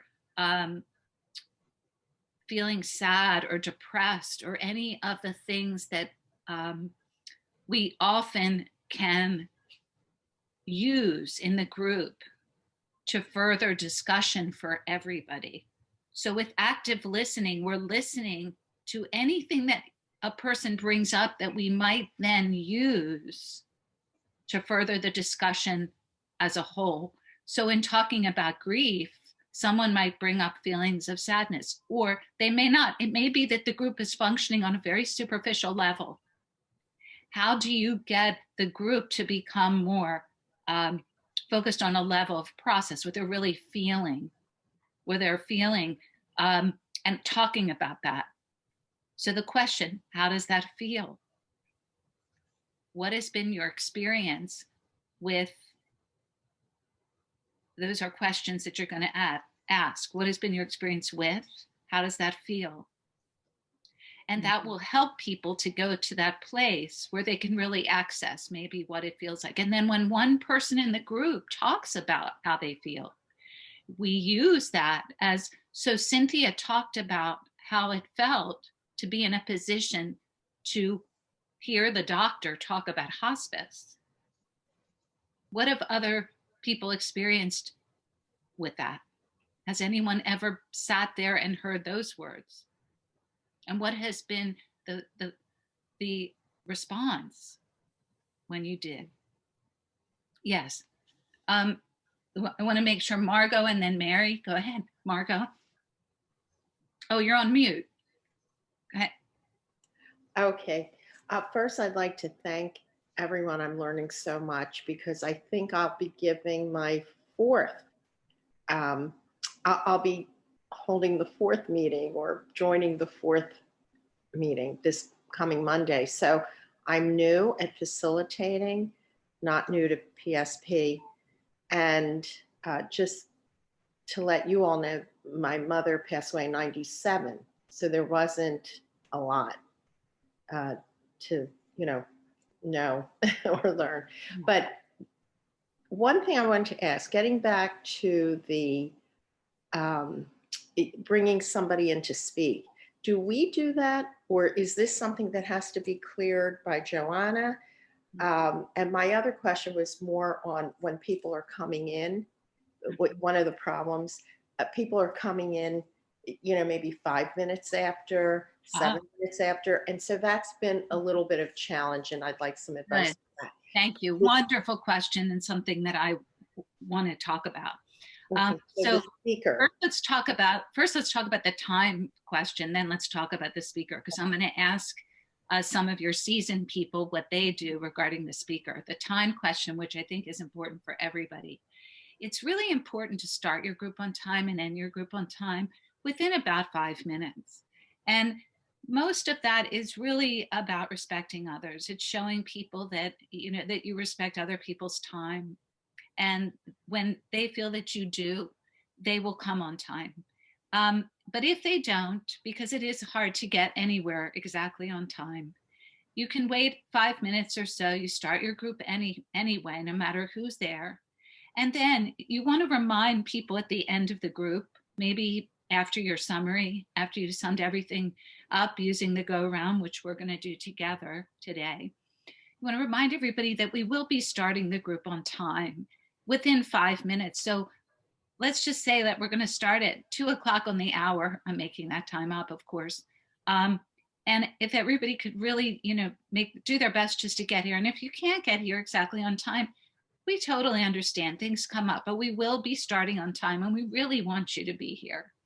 And it's just a reminder to people that we are going to start on time. And then without saying it, you're basically just, bringing it to people's level of awareness again. Okay. Does that make sense? Because if you wait for people to come to start on time, guess what happens? The people that are there on time will start coming later because they know that you're not going to start on time. Isn't that interesting? Yeah. And then let's go to the speakers.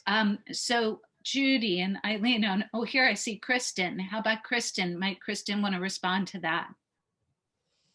Sure. I just wanted to say that the best speakers that we've had have been from the group members. I think they're a little bit better able to find individuals, at least we've had some very busy research neurologists that group members have been able to talk into coming and presenting at the group. So that has been a great source of speakers for us, is the members themselves and people or resources that they have had really good experiences with. So.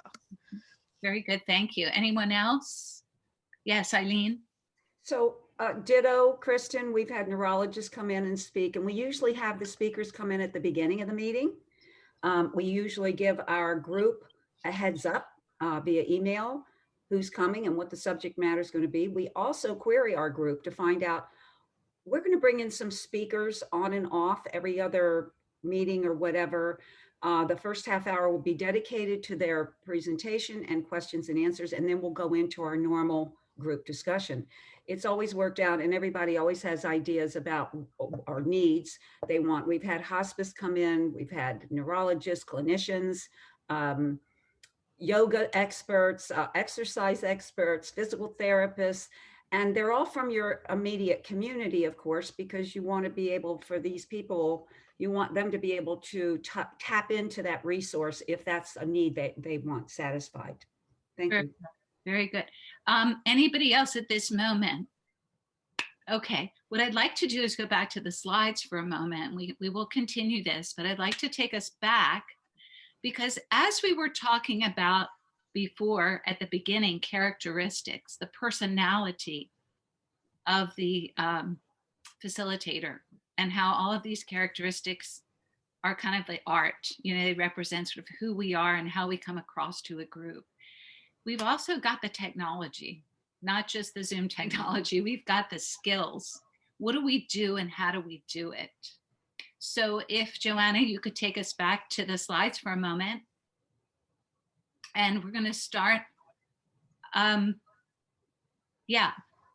So let's go to the skills, which should be next. Yeah, right here. Thank you. So the first thing is, and we talked about this a little bit, is active listening, listening to the content of the conversation that the individual is talking about. Using, he or she is using words, but you're also listening to, by watching gestures, changes in expression, their overall body language.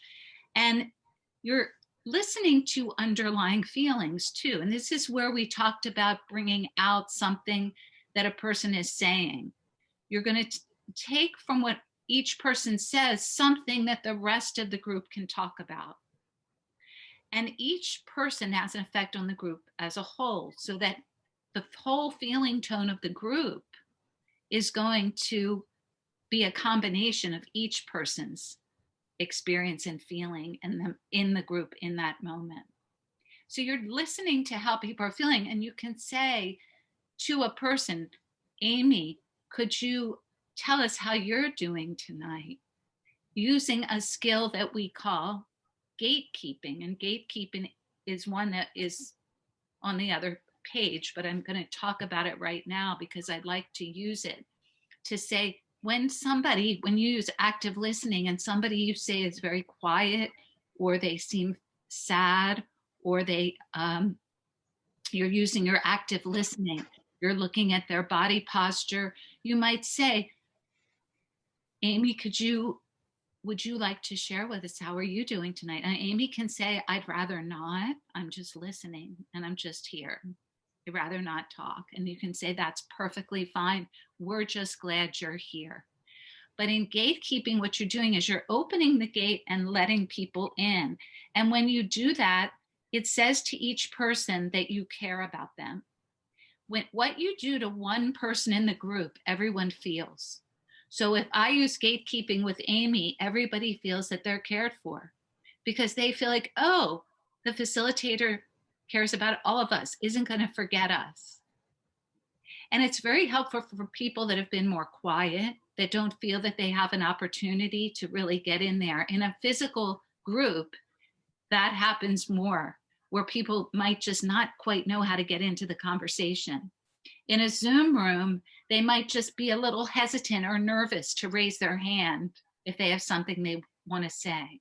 That doesn't mean that you don't use gatekeeping. You still want to acknowledge and bring them in, open the gate, let them in. And that comes from your active listening. The eye contact is where we're looking around. It doesn't really work so well on Zoom, but you are looking around. Everyone else isn't really going to be looking around based on where your eyes go, but you're looking at everyone using your active listening. Supporting, we're really glad you're here. Thanks for sharing that thought with the group. That helped us to understand. I really liked the way at the end of our time before we took our little break that, and I'm forgetting her name at the moment, but our wonderful friend in the group today that brought up, I really think that it would be hard for me to make that brief in the go round. So I think what I would do is just say, please say your name and what diagnosis your loved one has. And that would be the go round, and then start out the sharing experience with a question. What has been going on for people during this past month that they would like to talk about? Or what is in your mind? What is in your heart? What have you brought today to talk about? Or if it's the first group meeting, what brought you to the group? Or you could do it the other way that we said, where you ask it during the go round. But I really liked that someone brought that up and said, they were honest. I really think I'd like to do it this way. And that's great, because then everybody gets to benefit from hearing the choices. So giving that person support. Thank you so much for bringing up that possibility. Validating emotions. You're not alone. in feeling guilty. You're not alone in now breaking taboos. That person might not have actually used the word or the phrase, I feel guilty, but they might have said, I feel really responsible for this. It sounds like you feel badly. Is that true? Do you feel badly as if it's something that you feel bad about that you did? Sometimes I feel guilty. What is that like for you? Let's talk about that.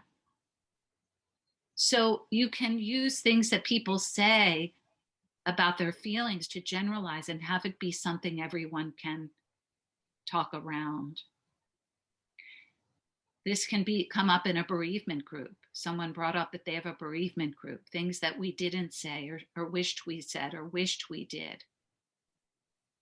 Providing feedback, honest, concrete impressions of a person's behavior. Lori, you seem sad.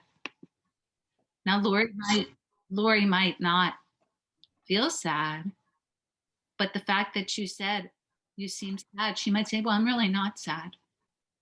Oh, that's okay. You look like you're crying. That's why I said that. And it's okay to cry. And it's okay just to be the way you feel here with us. This is a safe place to be. Questioning are going to be what and how questions. And they prompt a discussion. As we said, this is like your hammer in your toolbox. These are tools. These are the tools that you're going to use to encourage interaction. If you don't need to use them, you won't. But they're here for you to use. And questioning is going to be like your hammer, one you use all the time.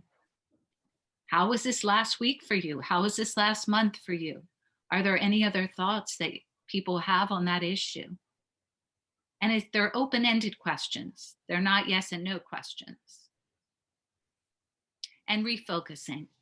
So this is when the group strays away from the purpose. Remember your purpose: to share experiences related to living and coping as a caregiver or a patient.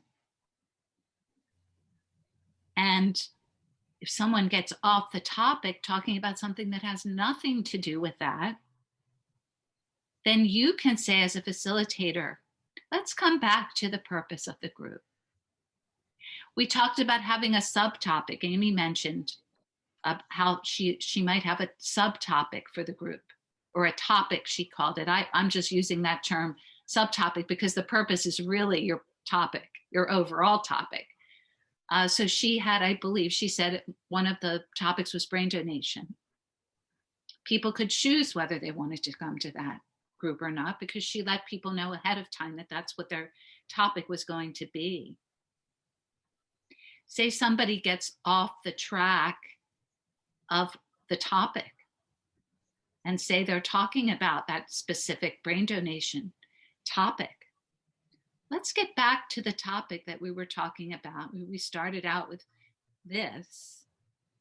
Let's refocus. Or if you don't have a specific topic and it's just the purpose, which is to share experiences in general about living and coping with these diseases. I'm sorry I've allowed the group to get off the topic. Let's get back onto our purpose, which is sharing experiences related to living and coping with these diseases as a caregiver or patient. So you see how you can use refocusing.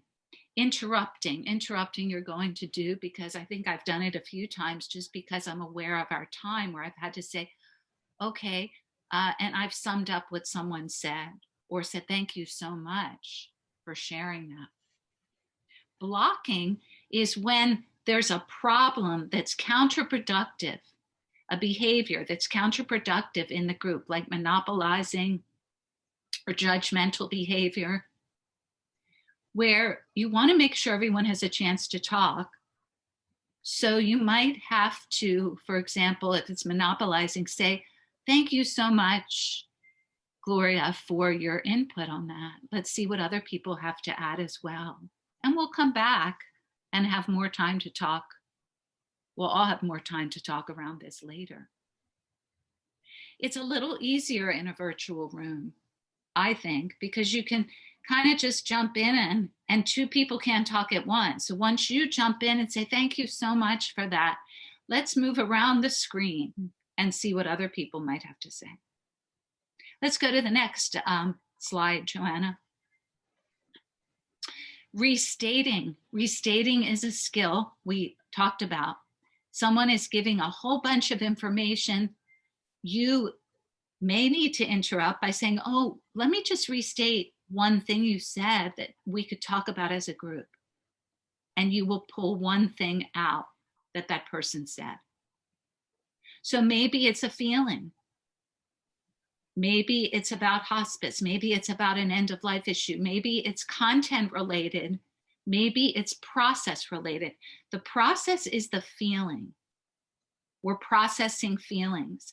You're going to be facilitating interaction around the content of what people say, but also at times pulling out, how does that make you feel? Has anyone else experienced that? So you can go from content to process, from the language of the content, of what the symptoms are, of what the tools are to use, of what the issues are, to the feelings around those issues. People in relationship are unable to be always at the place of processing feelings. It's too much all the time. Can you imagine being in a relationship with one person? Take any relationship you have in your life and always being at that place. It would be way too much, too intense. So people go like an accordion, I think of it, kind of back and forth, like an accordion expands and contracts. It's just, we go almost like the breath. It's just, we go in and out of an experience that is very intimate to an experience that's much more superficial.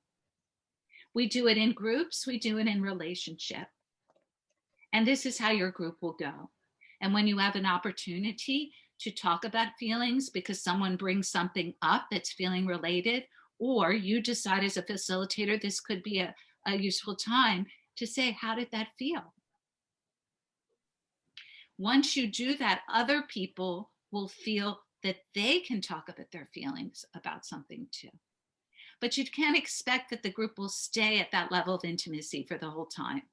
It's kind of like that intake and outtake, in breath and out breath, that expansion and contraction. We're constantly moving from a more intimate place to a more content related, superficial place. Which doesn't mean that it isn't useful to talk about information.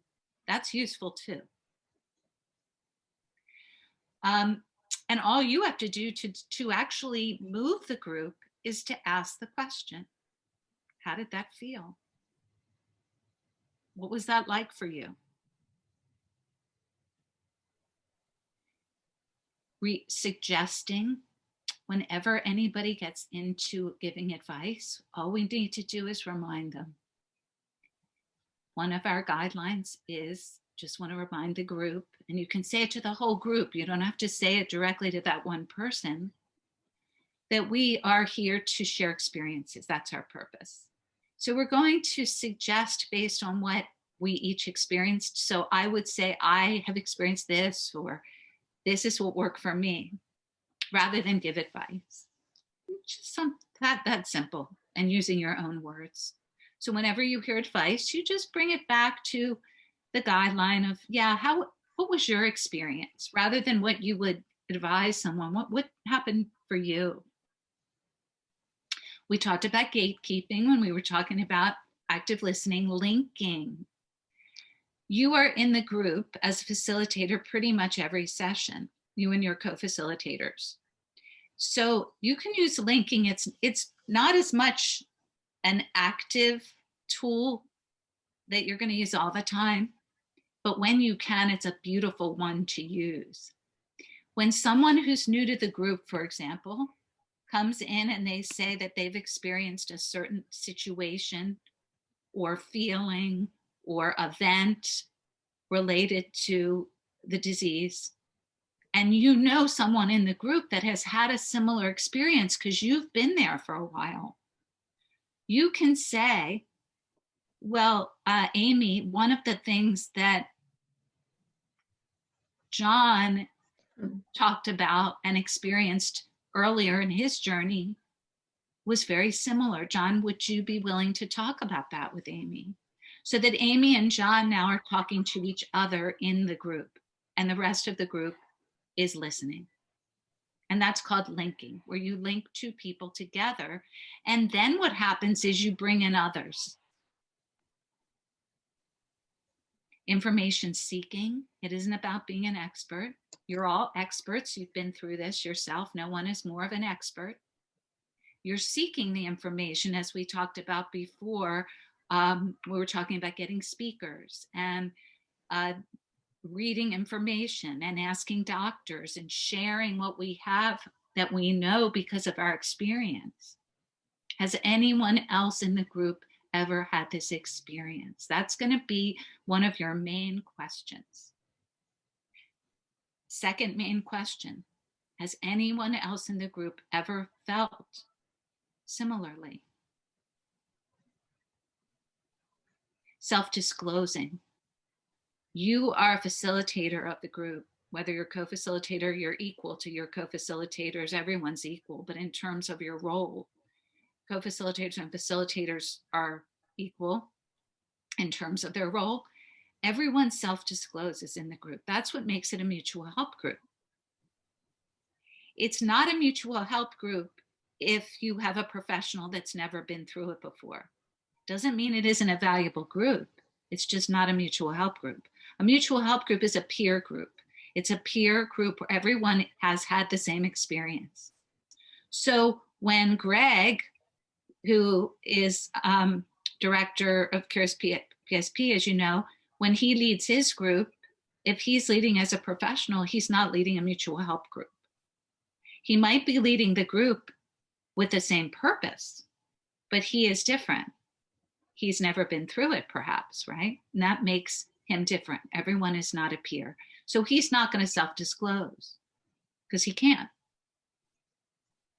Breaking taboos we talked about, where we bring up guilt or shame or things, feelings that people express that we can use to bring out, and then ask if anyone else has ever had that feeling and how has that been for them. I statements. The whole group runs on I statements because it's about experience and sharing it. It's not about advice. My experience has been, I did this, I did that. That's your group. Silence. Silence is the last skill that we'll talk about. Silence is that, you remember that silence is golden. Why did they ever say that? Probably because it gives people a chance to pace themselves, to pace in the group, to allow things to sink in, to give people an opportunity to feel, to cry if it's needed, to ask a question if it's needed, to be sad and to feel, to be happy for a moment and feel that. So remember, as a facilitator, that silence is really a good thing. If there is a moment or two of silence and you're uncomfortable with it, just remind yourself of that. But then if you really can't, I say if you just can't stand the silence, with a little sense of humor, I say that, but it's true. It's hard sometimes. You can always ask a question. What is the group experiencing? Would anyone like to share? Okay. So let's go to the next slide, Joanna, if we could. Okay, so here are some challenging behaviors. Let's go back to gallery view for a minute here.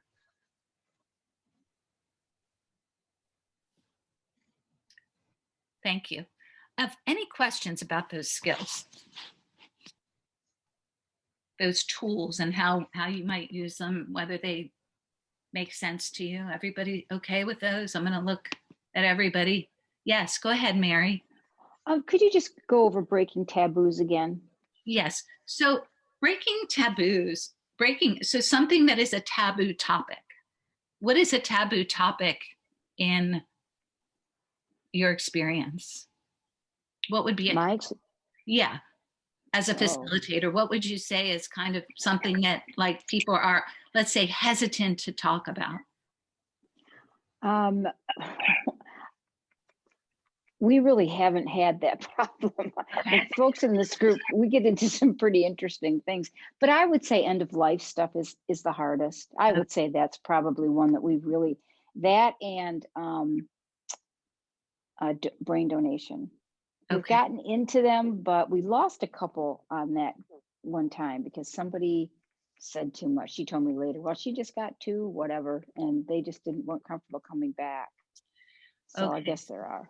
You bring a couple of very good issues up. If the group is talking about something that's a difficult issue, which would be like a taboo subject, if the group is talking about a difficult issue, check out with the group. Let's just hold off on talking about this for a moment and check out with the group whether everyone feels comfortable. And if not, we won't talk about it right now. Now, that would be different than Amy's situation where they actually gave people a choice to come to that meeting where they had that topic. Back to the skill of using breaking taboos. If someone brings up the end of life as an issue and wants to talk about it, check out with the group that it's okay. And bring it out as a topic for the group. So in other words, it might have just come through a whole bunch of stuff they said, and maybe it was hidden even in the things they said. Maybe it wasn't even as clear. Maybe it's dying as a fear. Maybe it was brought up as a fear. And you heard it because you're active listening. You're using active listening. Breaking taboos would be bringing it out and bringing it up. So what if one person said they didn't want to talk about it and there were 5 that did? Well, then let's hold off. Let's hold off and not talk about it during the group right now. There'll be other opportunities. Okay. Yeah. But checking it out and making sure everyone feels safe. Is that safe? Safety first. Yeah. The other thing you could do is if there was one person who really felt that this is really important to them in this moment, you could say, let's hold off for now, but after the group meeting, we can talk for a little bit, and you could always have a little, private talk. Okay. Yes, Eileen. Thank you. Thank you very much for saying that, Wendy. I never really knew whether I handled a situation properly or not, but years ago, there was a woman a caregiver, who brought up sex, and it was a very detailed concern and need, and it was all about me. I could tell immediately, looking around the group, that this was not a good place to have this discussion. So I said, that's a valid concern. Why don't we have a discussion after this meeting, is what I said. She was very offended by that. And afterwards, I approached her and she was stern and angry. And I said, please don't be angry. You have to take into consideration other people in the group that don't want to talk about that subject openly in this group. Privately, it might be better. But she never came back, but her best friend told me when the next month that she said she probably won't come back to the group, but you have to understand the character of the person. And I said, I understand and I respect that. Yeah. Thank you for bringing that properly. I mean, I didn't know. Yeah, I think when it comes to topics like sex, politics, or religion. They're very touchy, very sensitive, and the group needs to agree.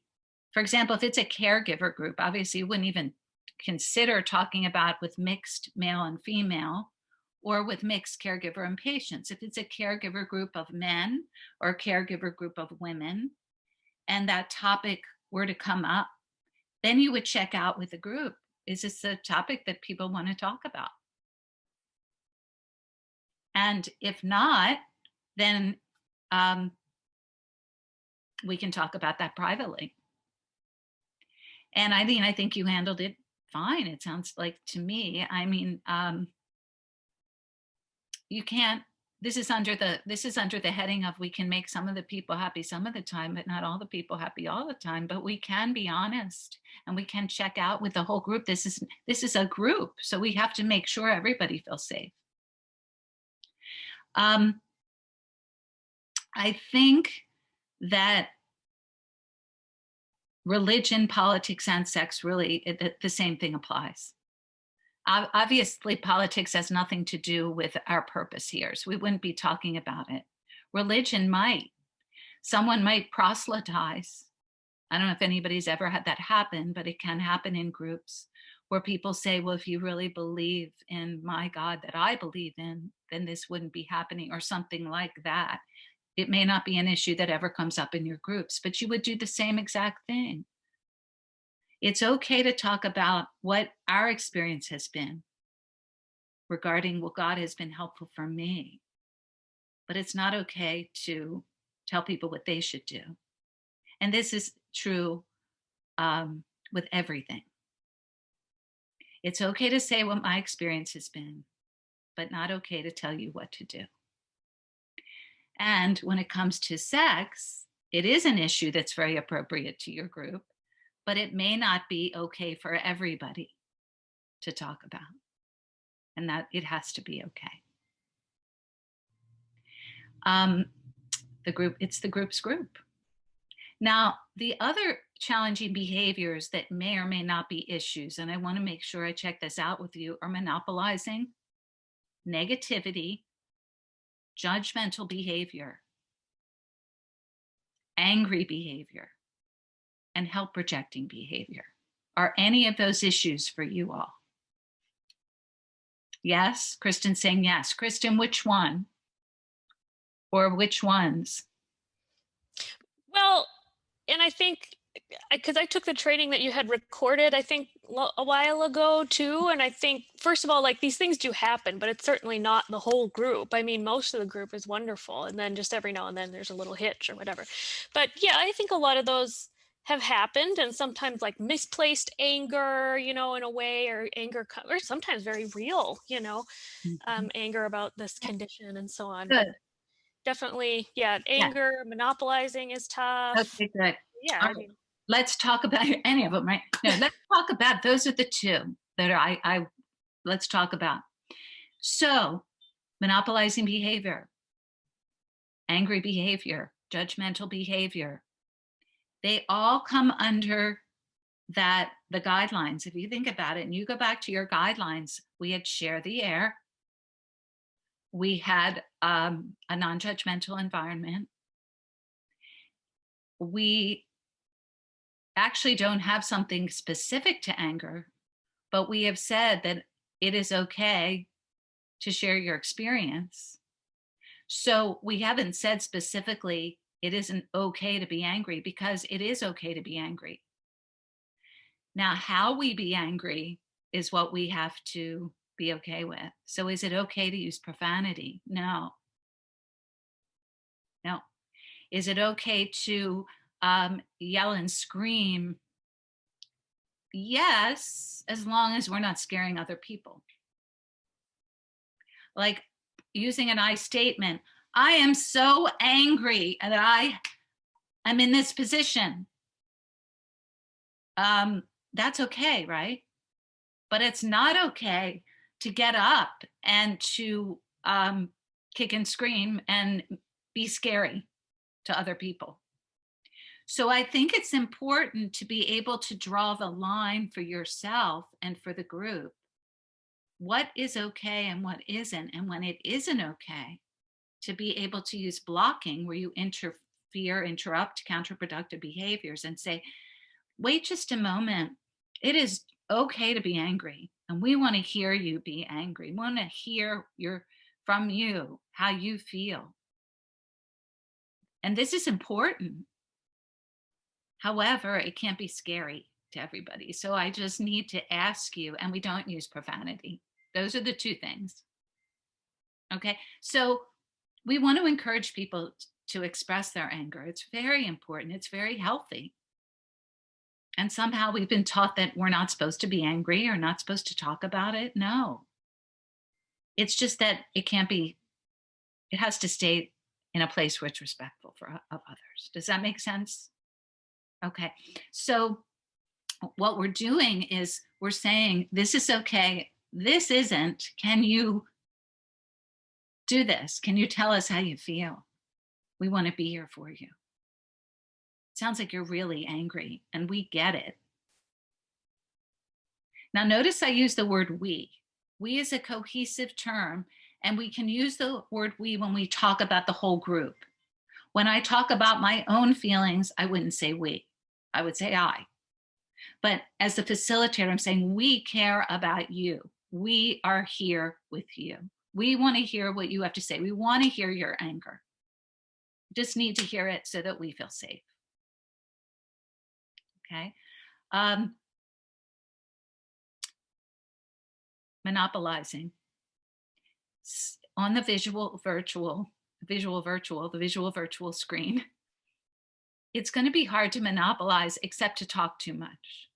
You can't really interrupt people, which is what people can do with monopolizing in a physical room.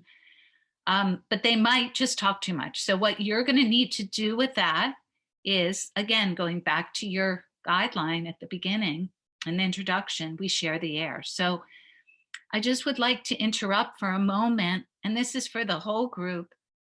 There are times when we all have a lot we want to say, and I feel badly to have to interrupt.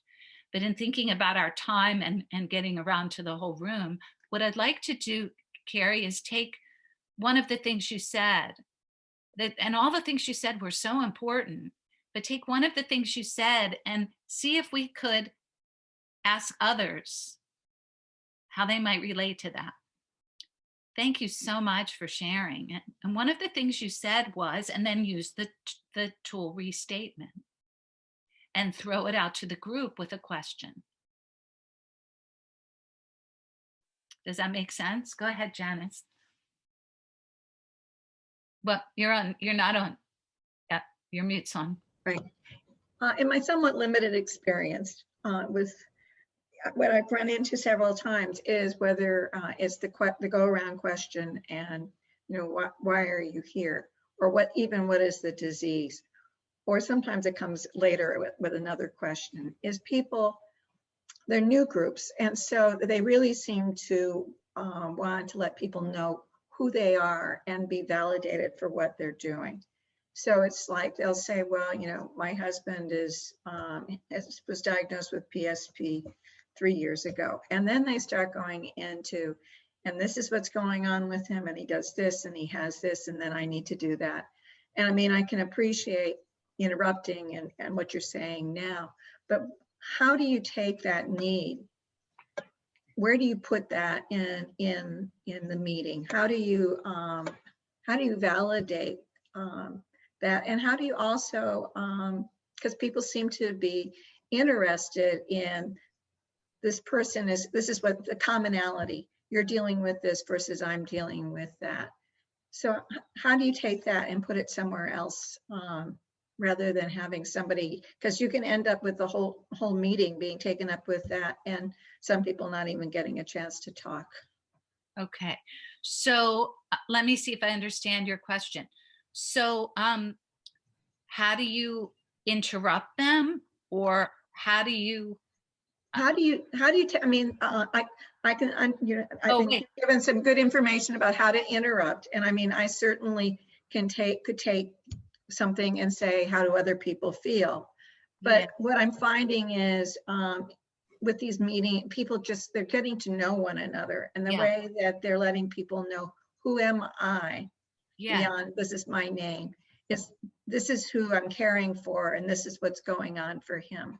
So you still want to give people that opportunity. So where do you put that? How do you give them that opportunity in a way that everybody gets a chance to share that if they need to? So how many people are in your group about on any given meeting? Well, the group that I'm thinking about is probably 6 to 9. Okay, so let me this wonderful question. Couple things. The ideal size of a group is between 6 and 12 people. So you're right in there. Now, why is that ideal?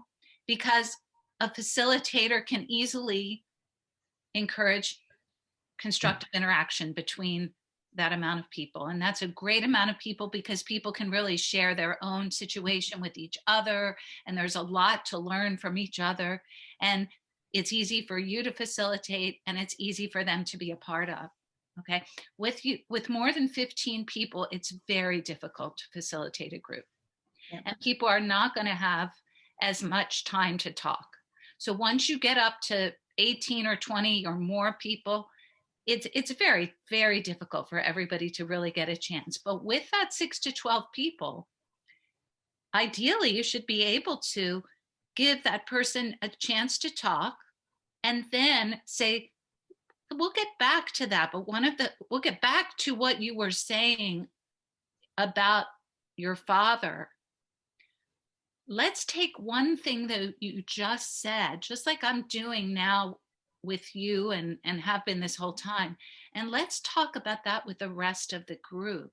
And we'll get back and you'll have some more time to talk about with your father. We really want to know and get to know you.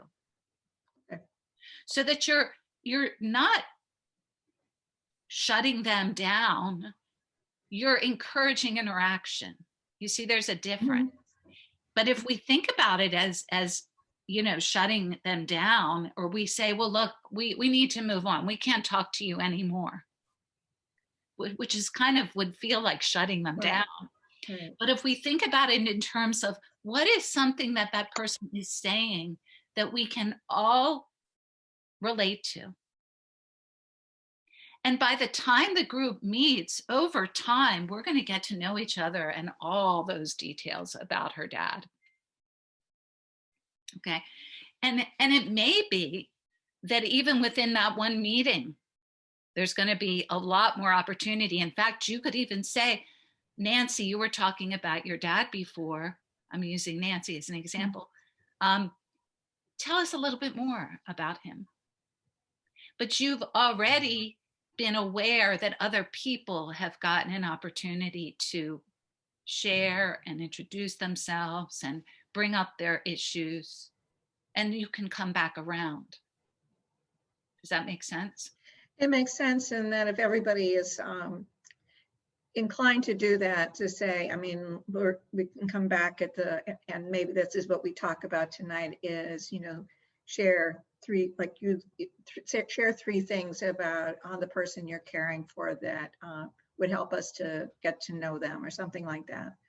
Yeah, perfect. Yeah. Love that. Janet. I have, I teach 2 online and 1 in person, which is now online as well.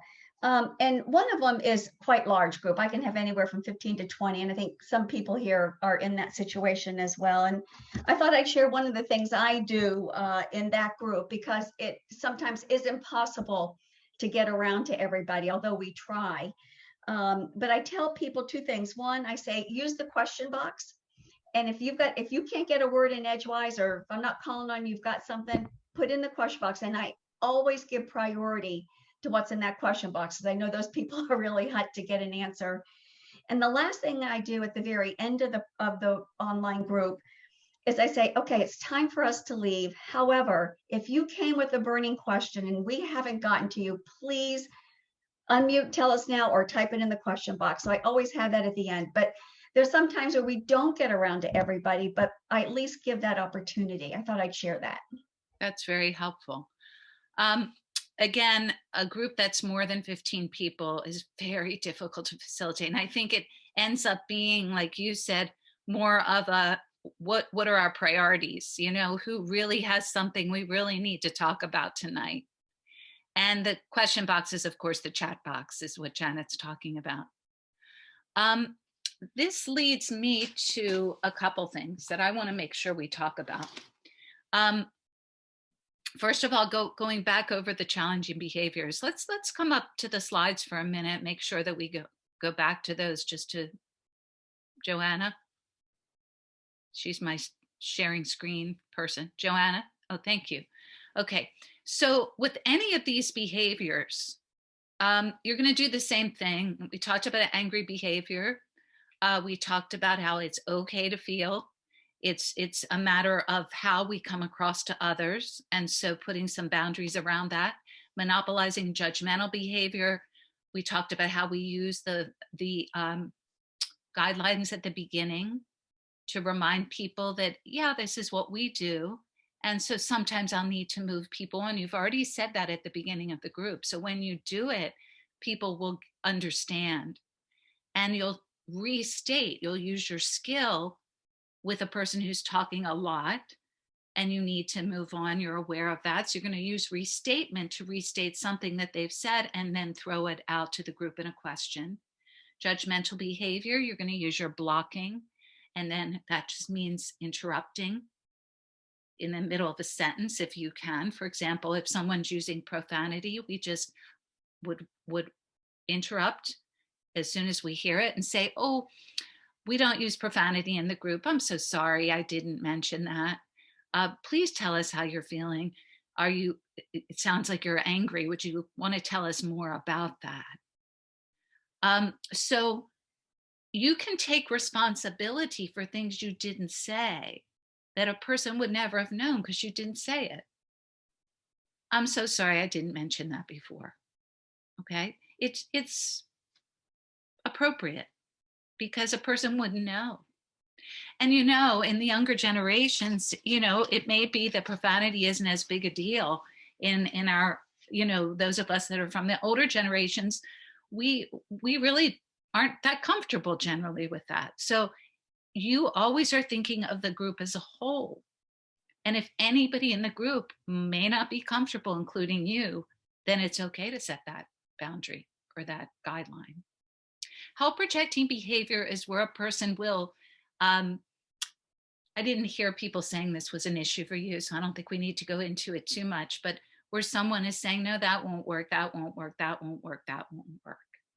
And then we can just say, well, maybe just listen to some of the things that people have experienced and think about them between now and the next time we meet.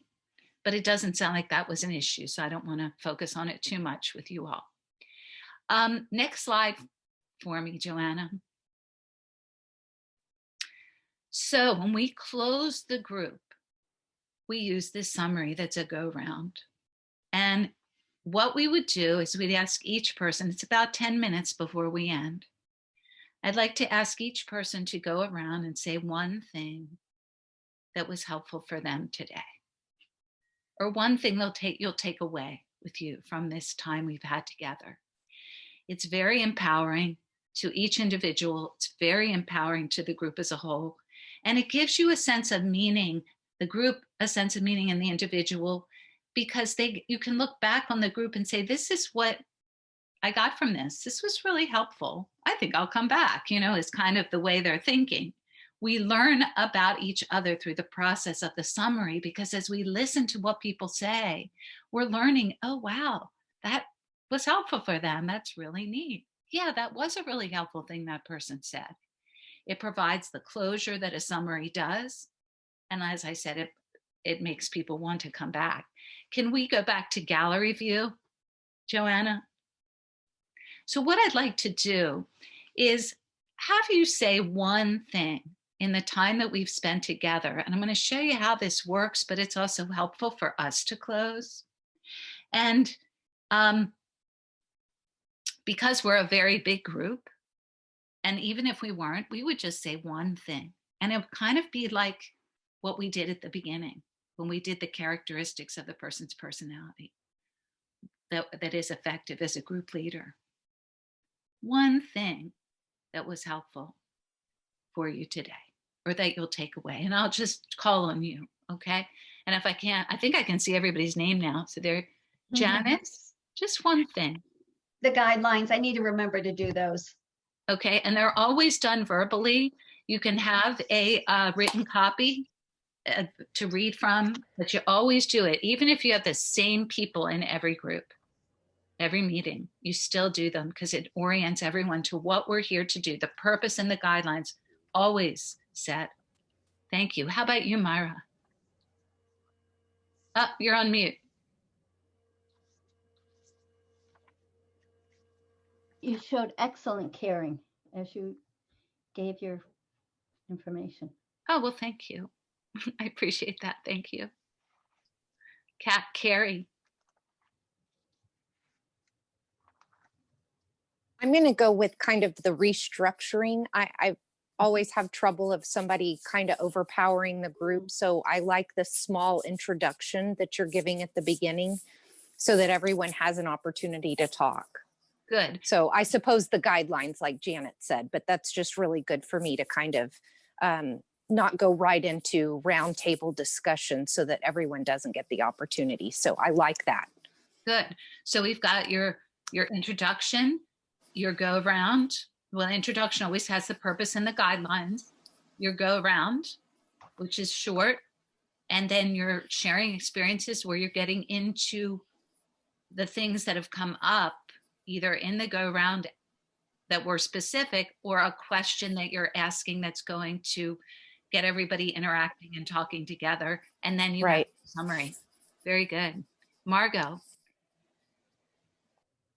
Yeah, just about everything, but I would say I like the having this structure, you know, the opening, the middle, the closing, and the techniques. Very helpful. Thank you. Good. Move through. Good. And I would like to say, and I'm doing it a little differently because in your group, you're not going to respond to what each person says. You're just going to go around for the summary. But I'm doing it this way because it's giving me just this chance to underline certain things. It's the characteristics, the personality of that person, of you, and the tools, the techniques, the tools on your tool belt together that give you the competence and the confidence together to be a great facilitator. It's both of them. It's the art and the science, like it is with everything, isn't it? The person you are, what you bring to it, and having the tools. And then what I would like to do is keep working on the tools with you over time. Thank you. Mary, thank you. Mary. Do you have something? I really appreciated how to address the disparaging or different diverse labels. I mean, I have a special ed background, so labeling is something that, you know, I've learned how to handle. But in this particular situation, I've gotten stuck in a couple of places, and I'm gonna address it. I'm just gonna hit it head on and bring it up. And Good. I was hoping that will get more people to come to the Zoom meeting. Good. Just bring it right up and just say, look, we're here for this reason. And that was very helpful. Good. Nothing like being honest and straightforward. Yeah, I think I was just stuck, and I think that just got me unstuck. So wonderful. Wonderful for hearing that. This Mary, was great. This was great. Good. Thank you. Thank you. Mary Petty. As being new to this, this was all very helpful and very informative on what I need to know, what I need to do. And I thank everybody for the information, all the inputs and everything. Thank you so very much. Thank you. And Kristen. I suppose a good reminder that we don't always have to be sharing information because we are a very smart, engaged group that we have, and that sometimes it's okay. And for my reminder for myself too, to just sit with the feeling and be compassionate and listen and share without trying to fix and share information. So. Ah, I love that too. Everything you've all said, the not fixing, the just sharing experiences is all you need. You are encouraging interaction when it needs to be encouraged. When it's already happening, you're a participant observer. You are a participant, self-disclosing as a caregiver or patient, and you're observing using your active listening so that you can pull out using your tools different gems, different things that people say that then everyone can discuss, feelings that other people can relate to and then verbalize. You're not pressuring it, you're not making it happen, you're just listening with active listening, using your skills like restatement, like questioning, like refocusing, and you're letting it happen. And that's all you have to do, because there's no fixing, there's no changing, there's no making it better. You know, that's going to happen. It's going to happen just because it's the nature of the group. The group will help people, but it's the group that does it. Yeah. Alan. The summary go around was new to me. I think that's a great way to end the meeting. Excellent. Yeah, that was really really good, and everything else was good too. But that one really struck me. Wonderful. And yes, I'm so glad you said that, because even though I'm doing it a little differently, because I'm actually responding to each of you, and you would just go around and each person would say something. It is a beautiful, for those of you that do it, and I see Judy saying it once you do it, it's the best thing that ever happened to your group. It's great. Judy, maybe you can, when it gets to be your turn, if you want, you can say something about that. Thank you for picking up on that, Alan. Bill. Oh, you're still on mute. Yeah. Yes. Yeah, I have to say ditto to everything that everybody's been saying, because this thing it's been so great. Everything that you've talked about has been a real benefit to me. But the one big thing that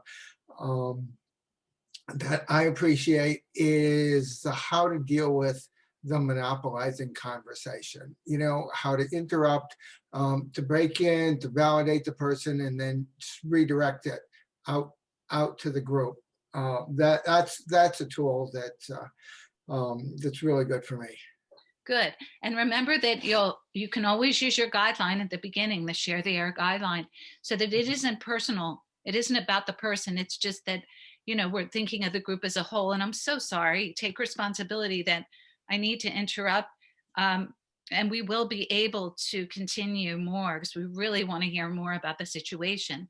And then to take one thing that the person said, validates them, it makes them feel like what they said was actually important and useful, and that it isn't something that that won't be noticed, that they are noticed, and that now the whole group is going to be talking about something related to what they said.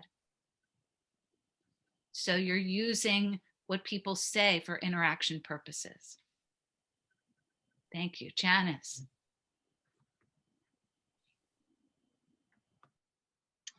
I think to sum it up is your meaning suggestions that are applications of the tools. I mean, whether it's the exercise you did in the beginning and how you can translate that to the beginning of meetings, or the summary, or just the practical suggestions regarding all the many things that we went over.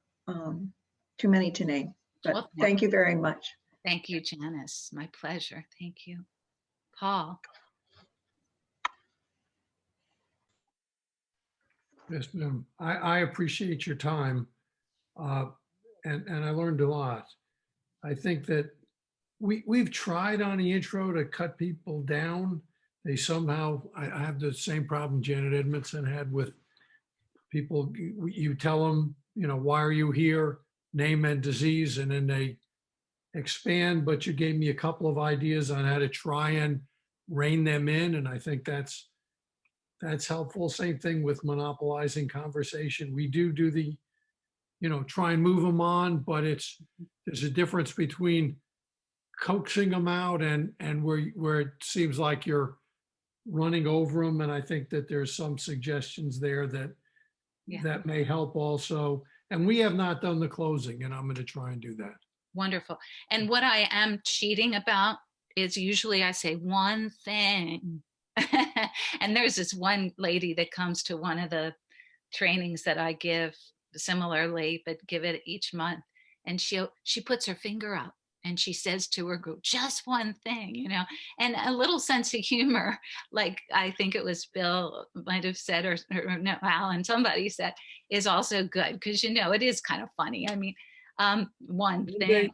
One day we'll have you come to our group and try and teach them what the meaning of one is. Yeah, exactly. And also we can just say, oh, Paul, just remember one thing, you know, or I'm so sorry to interrupt, but remember during the go round, we're just going to say our name and then the diagnosis of our loved one. I'm going to use your wonderful example, wherever she is. And just those two things, and then we'll get into more specifics when we go into the next part. So I hear you. I'm making it seem like it's very easy. I know, and sometimes it isn't. So thank you for that. Melissa.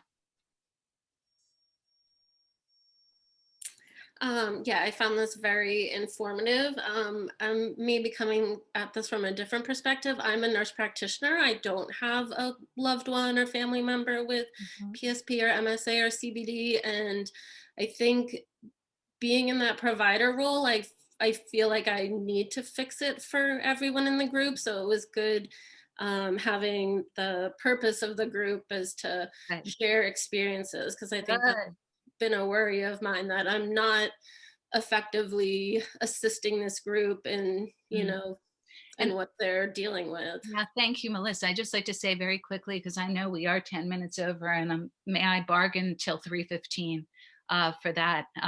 Thank you so much for those extra few minutes. I just want to say very quickly, it doesn't mean that you can't be effective. You can. And what you can say to the group up front is that you do not have a loved one that has been diagnosed with these diseases, and nor have you ever been a caregiver. You are here as a person who cares very much, a professional who cares very much about learning and about these diseases, and you want to help. And that is very, very important. Thank you. Thank you for doing it too. Amy, we'll just be real brief. Just one thing, if you would. Certainly. I really liked, and Wendy, you touched on this a few minutes ago, refocus and sharing with the group based on this discussion. Is there anyone else who has experienced this or experienced something similar? And thanks to everyone today for the opportunity to come together. Oh, it is wonderful. Thank you so much. Judy. My one thing is the closing summary. I haven't used it, but I can just picture how effective it will be. Oh, great. I can't wait to hear about it. Gail, thank you for the one thing. Gail. Yes, I'm brand new to facilitating, and so it's been very useful. But like so many others, I am blown away by the diplomacy you exhibit and the examples you show for how to redirect and how to handle monopolizing and so on. You're amazing. I'm going to practice that for just all facets of my life. You're being very kind. What I do say is that everything that you do when it comes to facilitating groups, you can apply to absolutely every relationship you have, whether it's one-to-one or in a group, because all of those characteristics you talked about are going to show up everywhere you go.